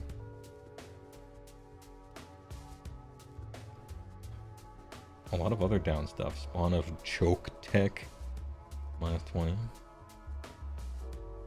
Terror Wings are at 90. Guess they're propping the faction up. Unknown. Depends on which faction it is. A lot of times, they make a bunch of stuff negative 10 or 20, but no one would ever play any of that, no matter what it costs. So it's like they didn't do anything. A lot of times, that's seemingly what happens. The more I know about a faction, the more I think that happens every time. But I guess it depends. Oh, Ion is going down. True, agree. True and real. Crazy the Scared going down. True and real. The one anyone was playing not going down.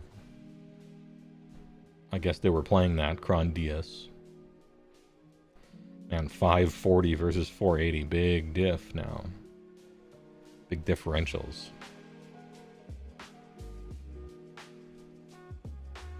Feels like they just hit internal balance without looking at external balance on a few of these. Yes. And it feels like they don't realize that internal balance is humongously about war scrolls and abilities and rules, and much less about points. The only time internal balance is about points is when two units have basically the exact same job. Then you just do math and figure out which the better one is, right?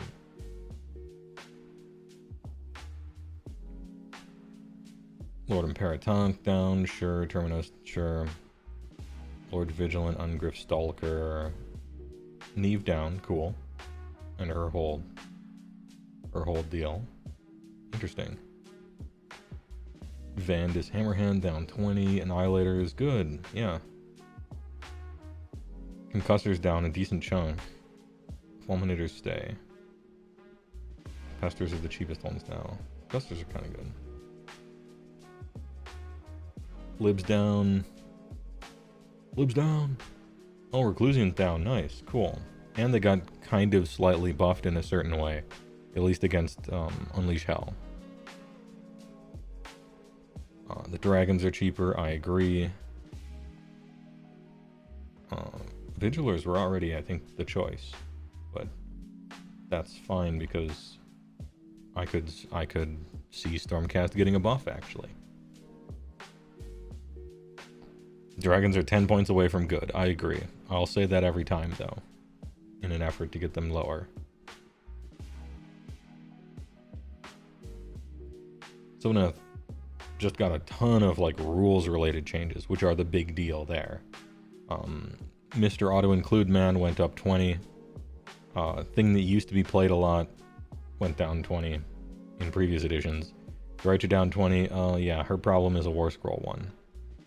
PLE, Single Caster LOL. Warsong Revenant. Okay. I kind of don't care about any of this. I'm just interested in what Sylvaneth is going to do with those brand new, much nicer looking rules. Stormcast is strong. The problem is the Stormcast player. True. Yeah, down 40 is actually pretty aggressive. It should be noted. They really don't work like that a lot. I like to see it when they do. Beast of Chaos. Blades of Corn. Look at all that green. Yeah, their win percent was very low. down for a whole bunch of stuff that is bad and no one will play or would have played.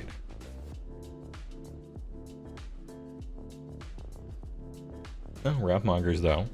Oh, that's a thing.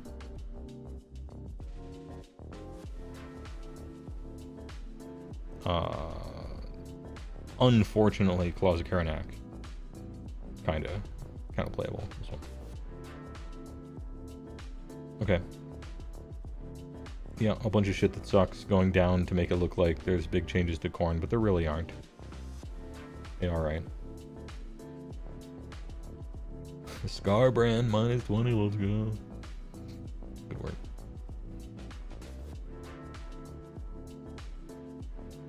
So Tzeentch, a lot of green here. This army is really good, though. Isn't Tzeentch one of the best armies in the game? Really good? I'm seeing a lot of green. Maybe it's the same thing as Khorne. It's just green in places where no one took stuff. They also got a buff with that fire thing, too. Changecaster down a lot. Minus 20 is a lot. Curseling down a lot. Gaunt Summoner down a lot. Lord of Change up 20. Who? I'm sorry, who? Did you mean Kairos Feyweaver instead? You can make Kairos Feyweaver plus 60, I would still take him. Magister on Diask. Ogre Dumbledore is minus 10. Change Oling, that's a big changeling thing too.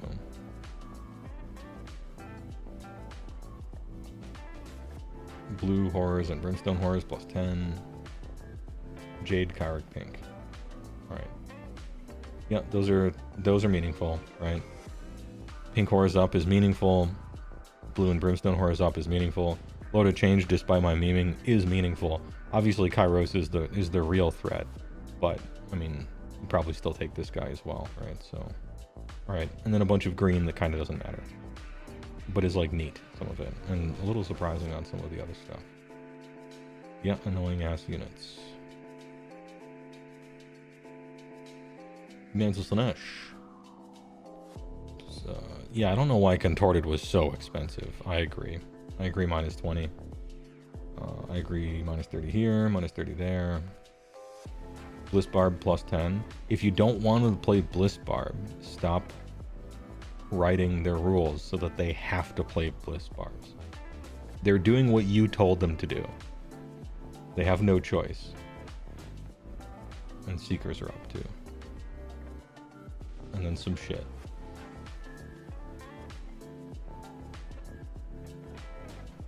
Chariot minus 20. Look at the fucking points. The value.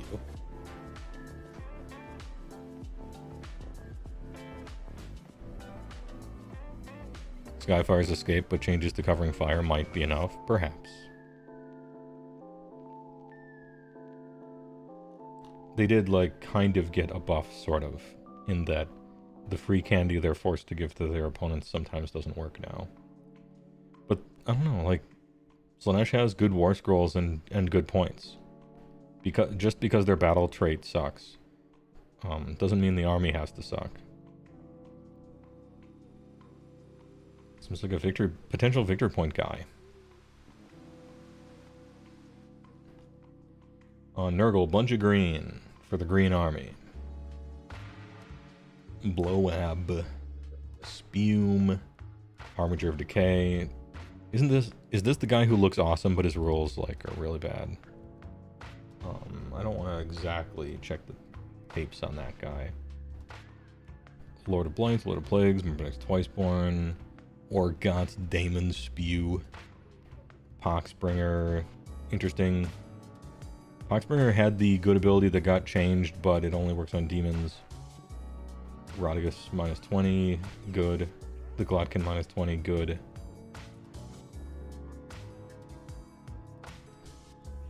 Nurgolings down and Putrid Blightings down, sure. It's interesting that when you destroy an enemy unit, they blow up for disease. But, and it's nice to see a bunch of points going down, but I wonder how that'll work out.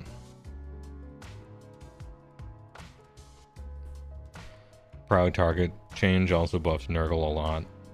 True. Miss Stuff, what were the thoughts on Tzeentch Burning Sigil? I enjoy the fact that it's like, it like does something now. It doesn't just hurt you. It helps you and it hurts your opponent. That's reasonable. I don't know what kind of, and also Morbid is quite a bit worse. So I don't know what lore Tzeentch's players are going to play with now. But I like those changes.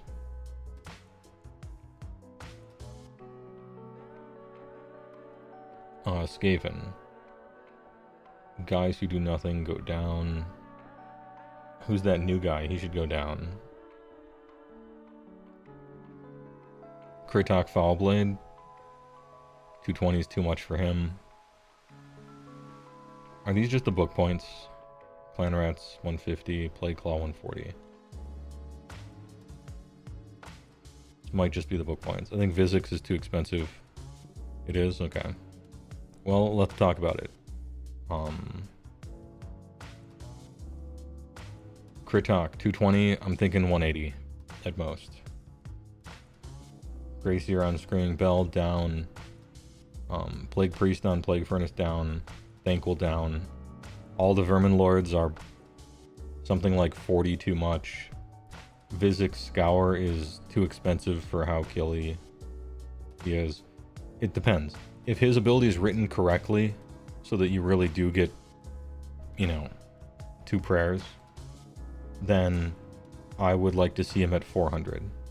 If his ability was written wrong, and he's actually just a normal priest, he's not a double, like a double priest, then I'm thinking like 290. But he looks really cool. Clan Rats are the best part of the army, next to the other guys.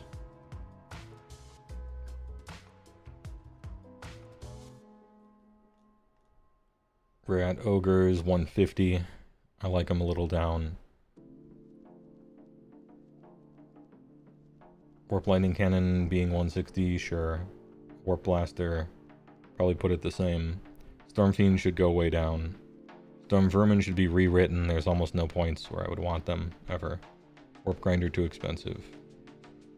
Gisele's just right, but change their rule back to how it used to be. And I'm not sure about the Warp Vault Scourgers. And I like to see this here, because it really does just kill itself in 2 shots, apparently. And because of that, 160 is proper. Slavs the Darkness. Yeah, the best creature in the game went up a lot. He's still, you still just take him. Literal Who Marshal, Chaos Lord who never does anything, Chaos Lord who has a bad War Scroll went down. I don't know why Demon Prince is up. Actually kind of surprising to me. I would have said down a little bit. It's the first time it's ever technically playable, but that doesn't mean you need to make it go up. Dark Oath, whatever. Eternus, rewrite War Scroll, but sure, keep going though. It doesn't do anything.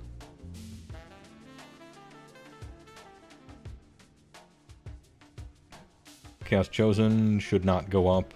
I disagree. Chaos Furies should not go up. I disagree. Now it just means people are going to use Raptorix or whatever the other ones are called. Wilderfiend, keep going. Fomoid Crusher, keep going. I'm glad Knights are the same, although I could have... I guess it's weird. If you're in the same army as Vanguard, it feels weird to say your other cavalry should be cheaper, right? I'm expecting Vanguard to go up a lot. No, just 10. Okay. That's fine. Yeah, sure. And then a bunch of, like, crap goes down.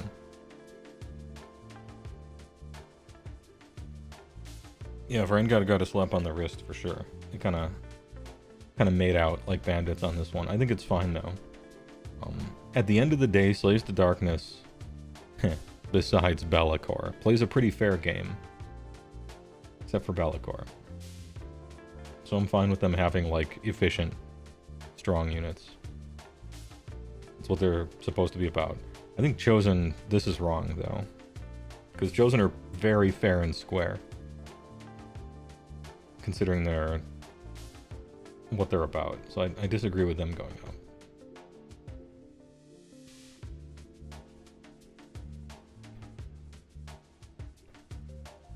Look, these are now 106.3 or whatever. 106 point per model cavalry. Big cavalry, right? Monstrous cav. I can't wait to scroll down to Mournfang and see the 60 point drop if Varangard are fair at 106 points a model. I can't wait to scroll down the Mournfang and see them and see what they cost per model. Absolute copium. Because this is fair. No, I agree. Yeah, perfectly fair. This is where we should measure our cavalry game wide too. So I can't wait till we get to the Ogre section. I'm looking forward to the 120 point like 2 Mournfang squad or something, if you're measuring against that. Feliciary Courts. Cardinal up. Okay. Abhorrent Ghoul King down. Gormain down. Royal Decap down. I would have liked, well, I guess like to is rough.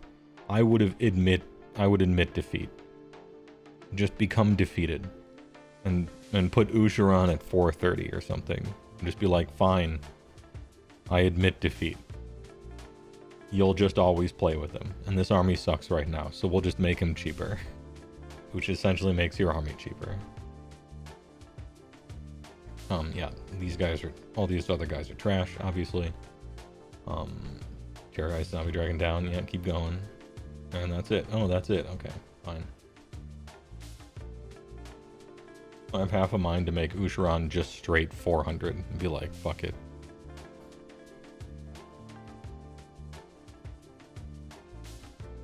Ahem. Nighthaunt. Ladder Shrouds on foot, sure, just to have some green, I guess. Yeah, I don't know what is or isn't going on here.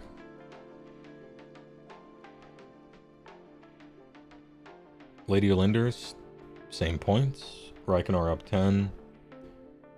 Scripture Mortis down 20. Bladegeist Revenants up 10. Yeah, they were pretty good. What about Hex Raids? Up 20. So Hex Raids up 20. And only capture 1 now. And rule change. Is that enough? We'll see. That's a lot. Yeah, points in the army went up a decent amount, and the rules changed 2 or 3 times. Let's let the dust settle and see how good Nighthaunt is after that. No need to over-nerf everything, right?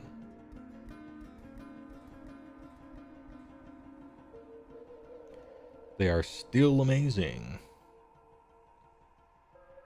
5 for 180. No, it's fine, Mechrat. Because if Hex Raids are balanced at 180 and Varangard are balanced at 320, then I'll just scroll down the Mournfang and I'll get to put 30 of them on the table. Ozark Bone Reapers, down with a lot of stuff. Well, you can't reduce points into making this boring ass to play army exciting to play. The first thing I would do is change their rule that requires you to be next to a hero for anything to work.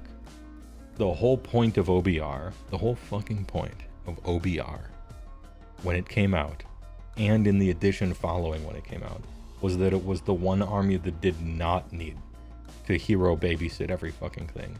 And now it suddenly does, and that's bullshit. I'm mad. Anyway, great work.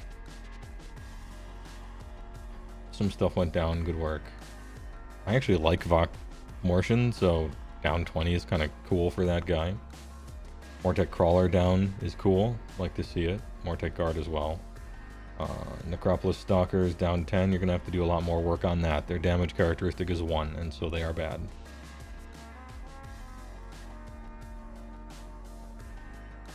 Next. Wait till you see the Soulblight changes. It's a pretty good army. Yo, Kato Easy Chair of the Burka Lounger Dynasty, down 10. Remember when we were going over the SBGL? And I'm like, this guy's cool. I kind of like him. Evia Volga, down 30. Kritza, Lady Annika. Manfred up 20. Sure. He was the one people were playing, I guess. Chadukar the Based, down 20. You love to see it. He is too expensive, but his abilities are cool. Sekuhar, the Fang of New Lamia. I can't remember who that is. Vengorian Lord down 30. Keep going. Mommy of Nightmares didn't go down. I expected her to. Gorslav stays the same because his rule changed. Sure.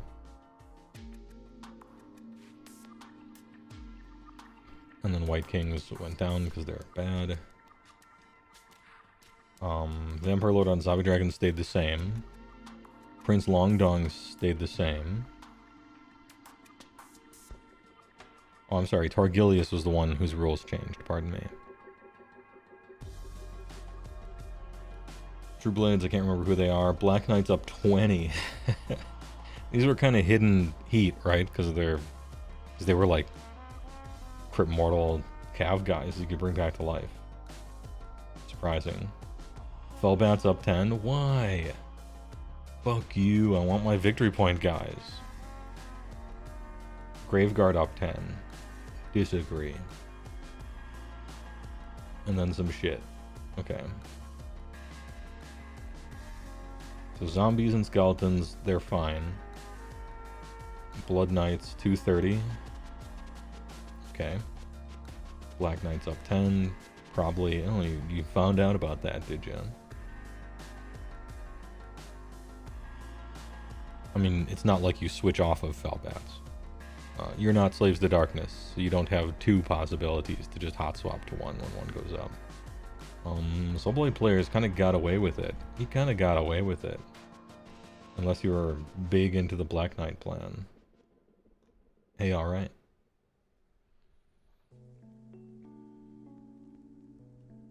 You lucked out hard. Your 1970 list is now 2000. CJU Sweata. Bone Splitters, they didn't even try. That being said, I didn't even try when I scrolled past BOC, so who's the hypocrite now? Gloomspite Giats, I can't wait to see trolls nerfed for no reason.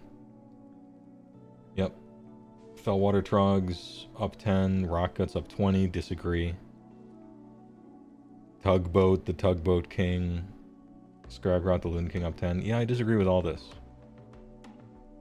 If you're in the 45 to 55% range, that means your power level is where they want it to be. Therefore, there's no reason to hugely increase the points on basically everything you play. I thought. Internal balance-wise, there were problems, but that's not Raka Traga's fault. That's everybody else's fault for sucking. Anyway, kind of annoying. Not unexpected, but kind of annoying.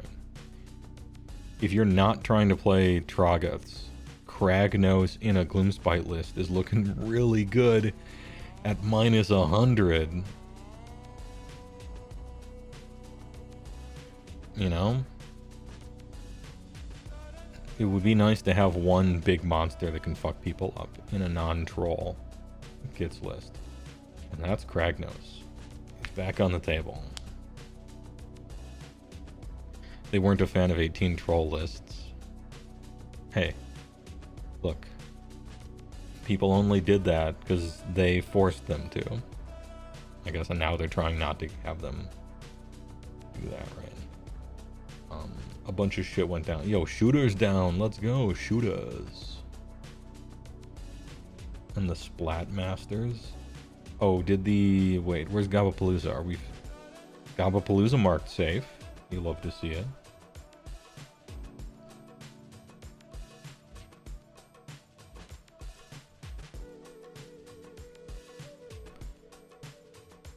Anyway, I would have put Raka Tragus at 180, and I wouldn't have touched any of this other stuff. Yeah, they're slightly too efficient. Fine. You have 65 units in this army, you know. Do something with them. Spiders are trash. Spiders are kind of like the Beast Claw Raiders of Gloomspite gets. Everyone knows they're getting retired. Well, it's more so than that, I guess. Because Beast Claw might not get retired. But spiders are probably just gone from this earth. Sooner rather than later. It's actually, you know, coming as someone who has played since first edition. Every edition that comes out, everyone I talk to is shocked that Spider-Fang is still in the game. We're like shocked that they didn't retire all the Spider-Fang in second edition. And then third edition came out and we're like, whoa. There's still the spiders? They didn't get rid of them? Can't believe they survived a fourth. Maybe they really are going to give them a whole bunch of new models for the spider stuff. Copium. Anyway, Ironjaws. Down. Gordrak down. Kragnos down 100 every time I see it. It's funny. Megaboss on foot down. This guy should be way cheaper than he is. Megaboss on foot. Megaboss on Maw Crusher 400. Husk Boss on Maw Grunta. Zagrok Anvil Smasher down 30. 30's a lot. Yo, I kind of like this guy. After those changes, and with a negative 30 discount, if you're just ignoring drops and allowing the ocean to whisk you away, Zagrok 180 is kind of interesting. Brute Ragers down. Yeah, these guys almost cost nothing. They're so cheap. What a race to the bottom. Brutes 500. Yeah, Brutes 200. Gore Gruntas. Gore. Yeah.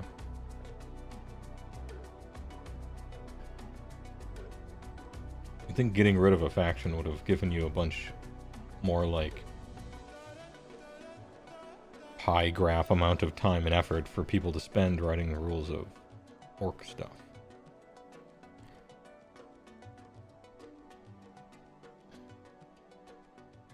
So sad. And then the boys. Gabo down, I agree. Killaboss down, I agree. Kragnos down 100. Scumdrak down 20. Slog at the 170 is kind of potentially a thing. Yeah, all green. And deserved, I think. Yeah, you do a shitload of damage sometimes. But, you know, your core rules are based around silly-willy randomness, and you're hard to play. And so, yeah, it's a fair trade. Good work. I look forward to more reductions next, because I want Cruel Boys to be somehow good. Ogremont Tribes. Bloodpelt Hunter down 20. Thanks, but his War Scroll's useless. That's the problem with him. Thanks, though. That's a big points decrease. It means they know that he sucks. And all I'm looking for in these things is for them to know that something sucks, right? Butcher up 10? Yeah, that's probably true. He was the best foot wizard in the game, close to. Like, almost. He was so good. You can't not play him. You have to. Even in a Beast Claw army, you have to play basically him. Slaughtermaster's up 10 as well, because they're both very good. Firebelly not down is weird, but whatever. Frostwood and Stonehorn down 40. Yep. This is exactly what I was afraid of. Remember when I did my video and I'm like, I hate the War Scrolls that they've given us and the rules they've given us because it means that this shit sucks. And it'll just get big points decreases and my army will become cheap, bad monsters. Where you just spam cheap, bad monsters, and I don't want that to be the case. Well, minus 40 Frostlord, minus 20 Huskard, minus 100 Kragnos. Let's go. Anyway, hey, this means my Dragonfall army will be that much bigger. I could probably fit another unit in now.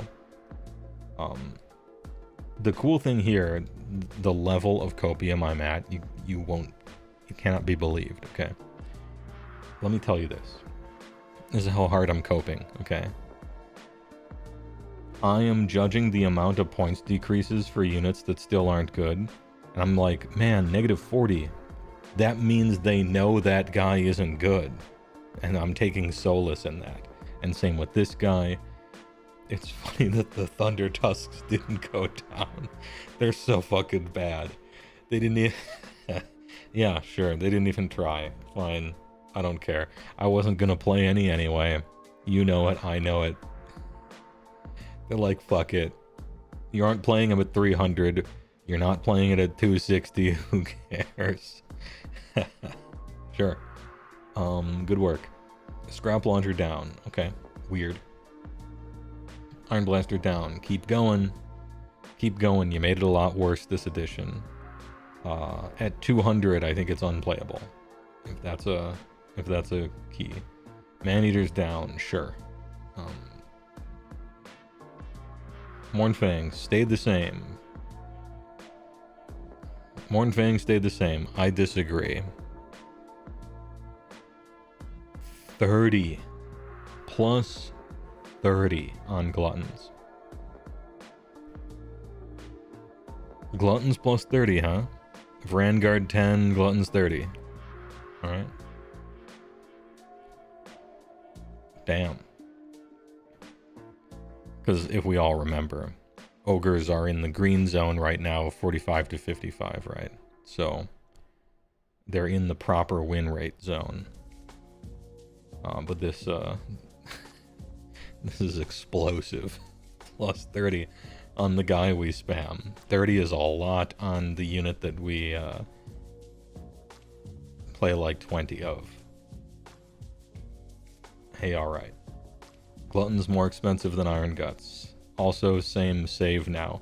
Man, Iron Guts are losing a lot of their, like, mystique.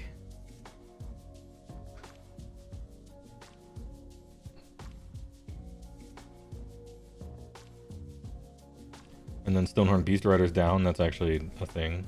Hey, Thundertusk Beater. Okay, so the Thundertusk heroes they think are good. The Thundertusk Beast Riders they think aren't. 220 for a monster that captures 10. That's what this guy is. 220 for a monster that technically captures 10. How many can we fit in our army? Hey, all right. I'm not gonna buy any. But on TTS, I'm sure you can make something funny.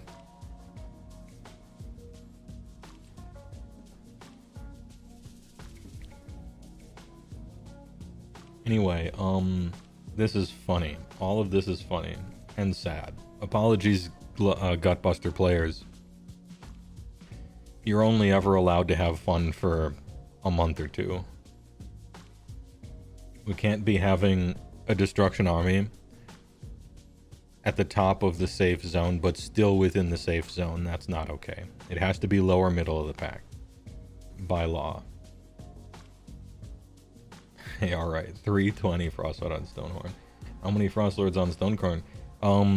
So when I go to Dragonfall, am I playing like 6 Frostlord on Stonehorn? Maybe 5 of them. I have that many. Gentlemen, start your engines. Nothing for Suns. I think you could have changed some stuff here.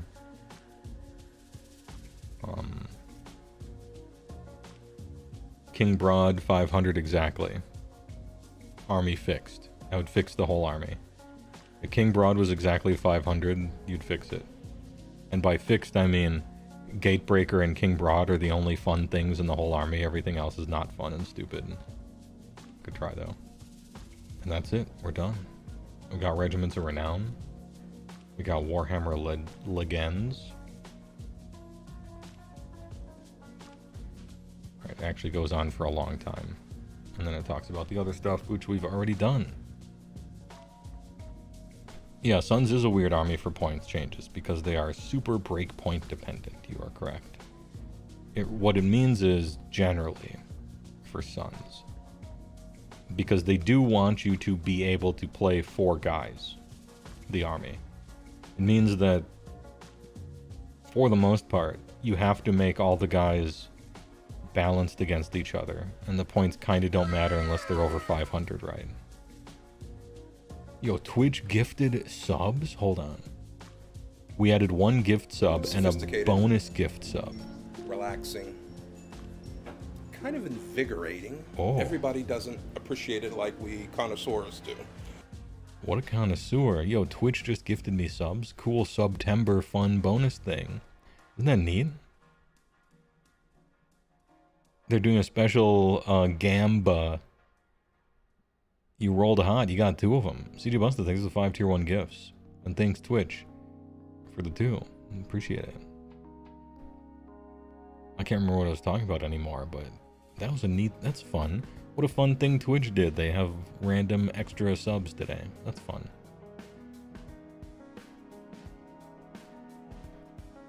Eight weeks, that's all you have with your gluttons being awesome since 6th edition?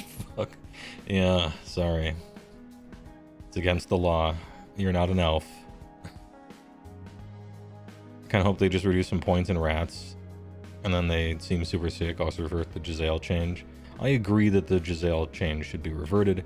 And I agree points down, especially on Vermin Lords and stuff. Although I would take a rewrite on Storm Vermin. I think those don't do what they want them to do. And Krikna guy down. The change sucks, but you don't know if it's backbreaking. I guess it depends on how painful. How strong is your back? The army isn't trash, probably, but maybe, I don't know. Glutton spam was always going to be one of those armies that starts out good and diminishes as the meta evolves. It was kind of like the mono red burn of a new format, because there's nothing to it. They got run and charge on a few guys, and they're just big. Relaxing. Kind of invigorating. Everybody doesn't appreciate it like we connoisseurs do. The connoisseur. Benzel, thanks for the 5 tier 1s. Appreciate it. Did you... Oh, no. We added 1 gift sub. Oh, Twitch. Alright, you got 1. You rolled 1 in the middle there. Hey, Benzel, thanks for the 5 gifters. I appreciate it. Appreciated Benzel and Twitch. What was I saying about ogres? Oh yeah, gluttons. They just do a shitload of damage and have a bunch of wounds, right? But there's no like tricks. They don't come back to life. They're not stopping you from doing anything. They're not doing the same battle tactic twice with a Tzeentch guy. They're not impossible to ever catch like wind spirits. They're playing Age of Sigmar is what I'm saying. And they're playing it in a real basic way. They move up, they do a ton of damage, and they're pretty easy to kill, although they have a lot of wounds. And so an army like that is just naturally going to get worse over time as people get better at playing 4th and stuff like that. Which is why I thought it was safe to just let them be. But internal balance-wise, yeah, there is a lot of issues there. But maybe the problem with internal balance is that all the guys are the same. And so you just take the most efficient thing.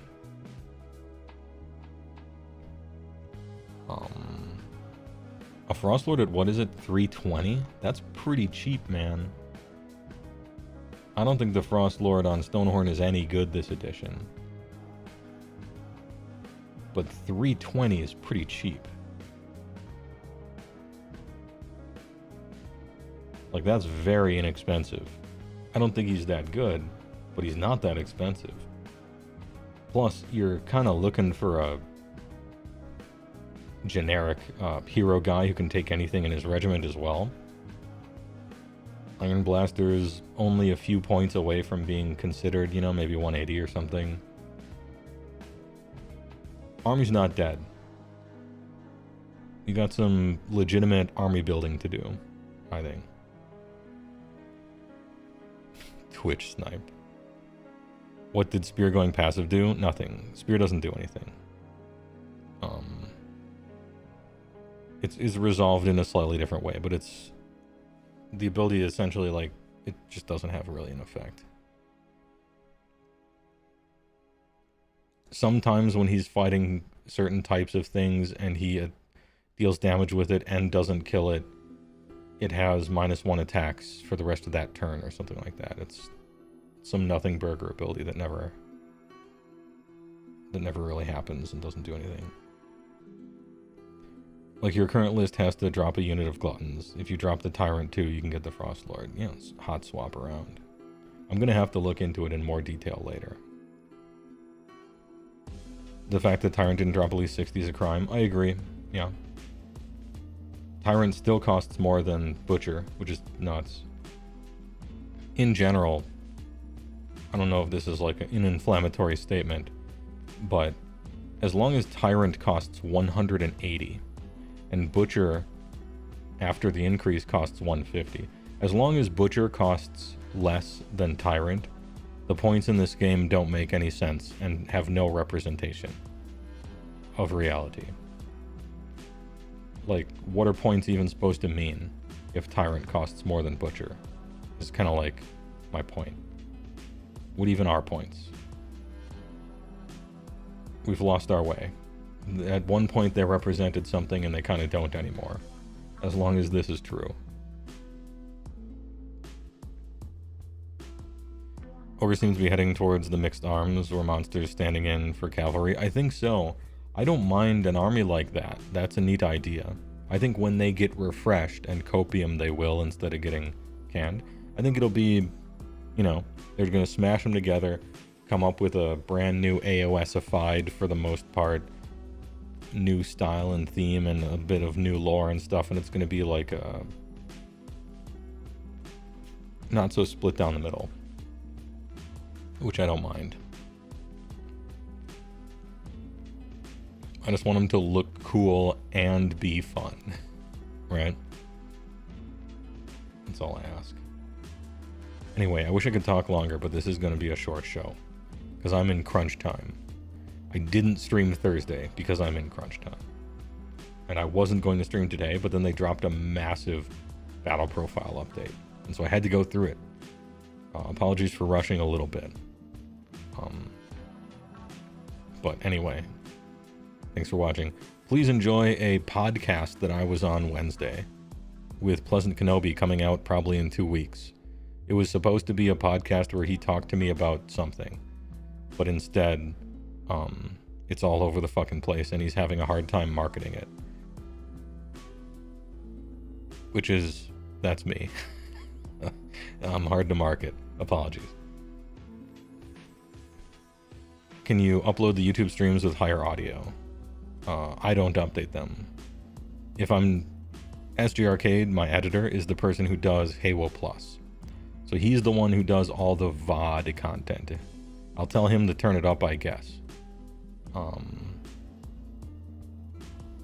I do the normal HeyWoah channel proper stuff.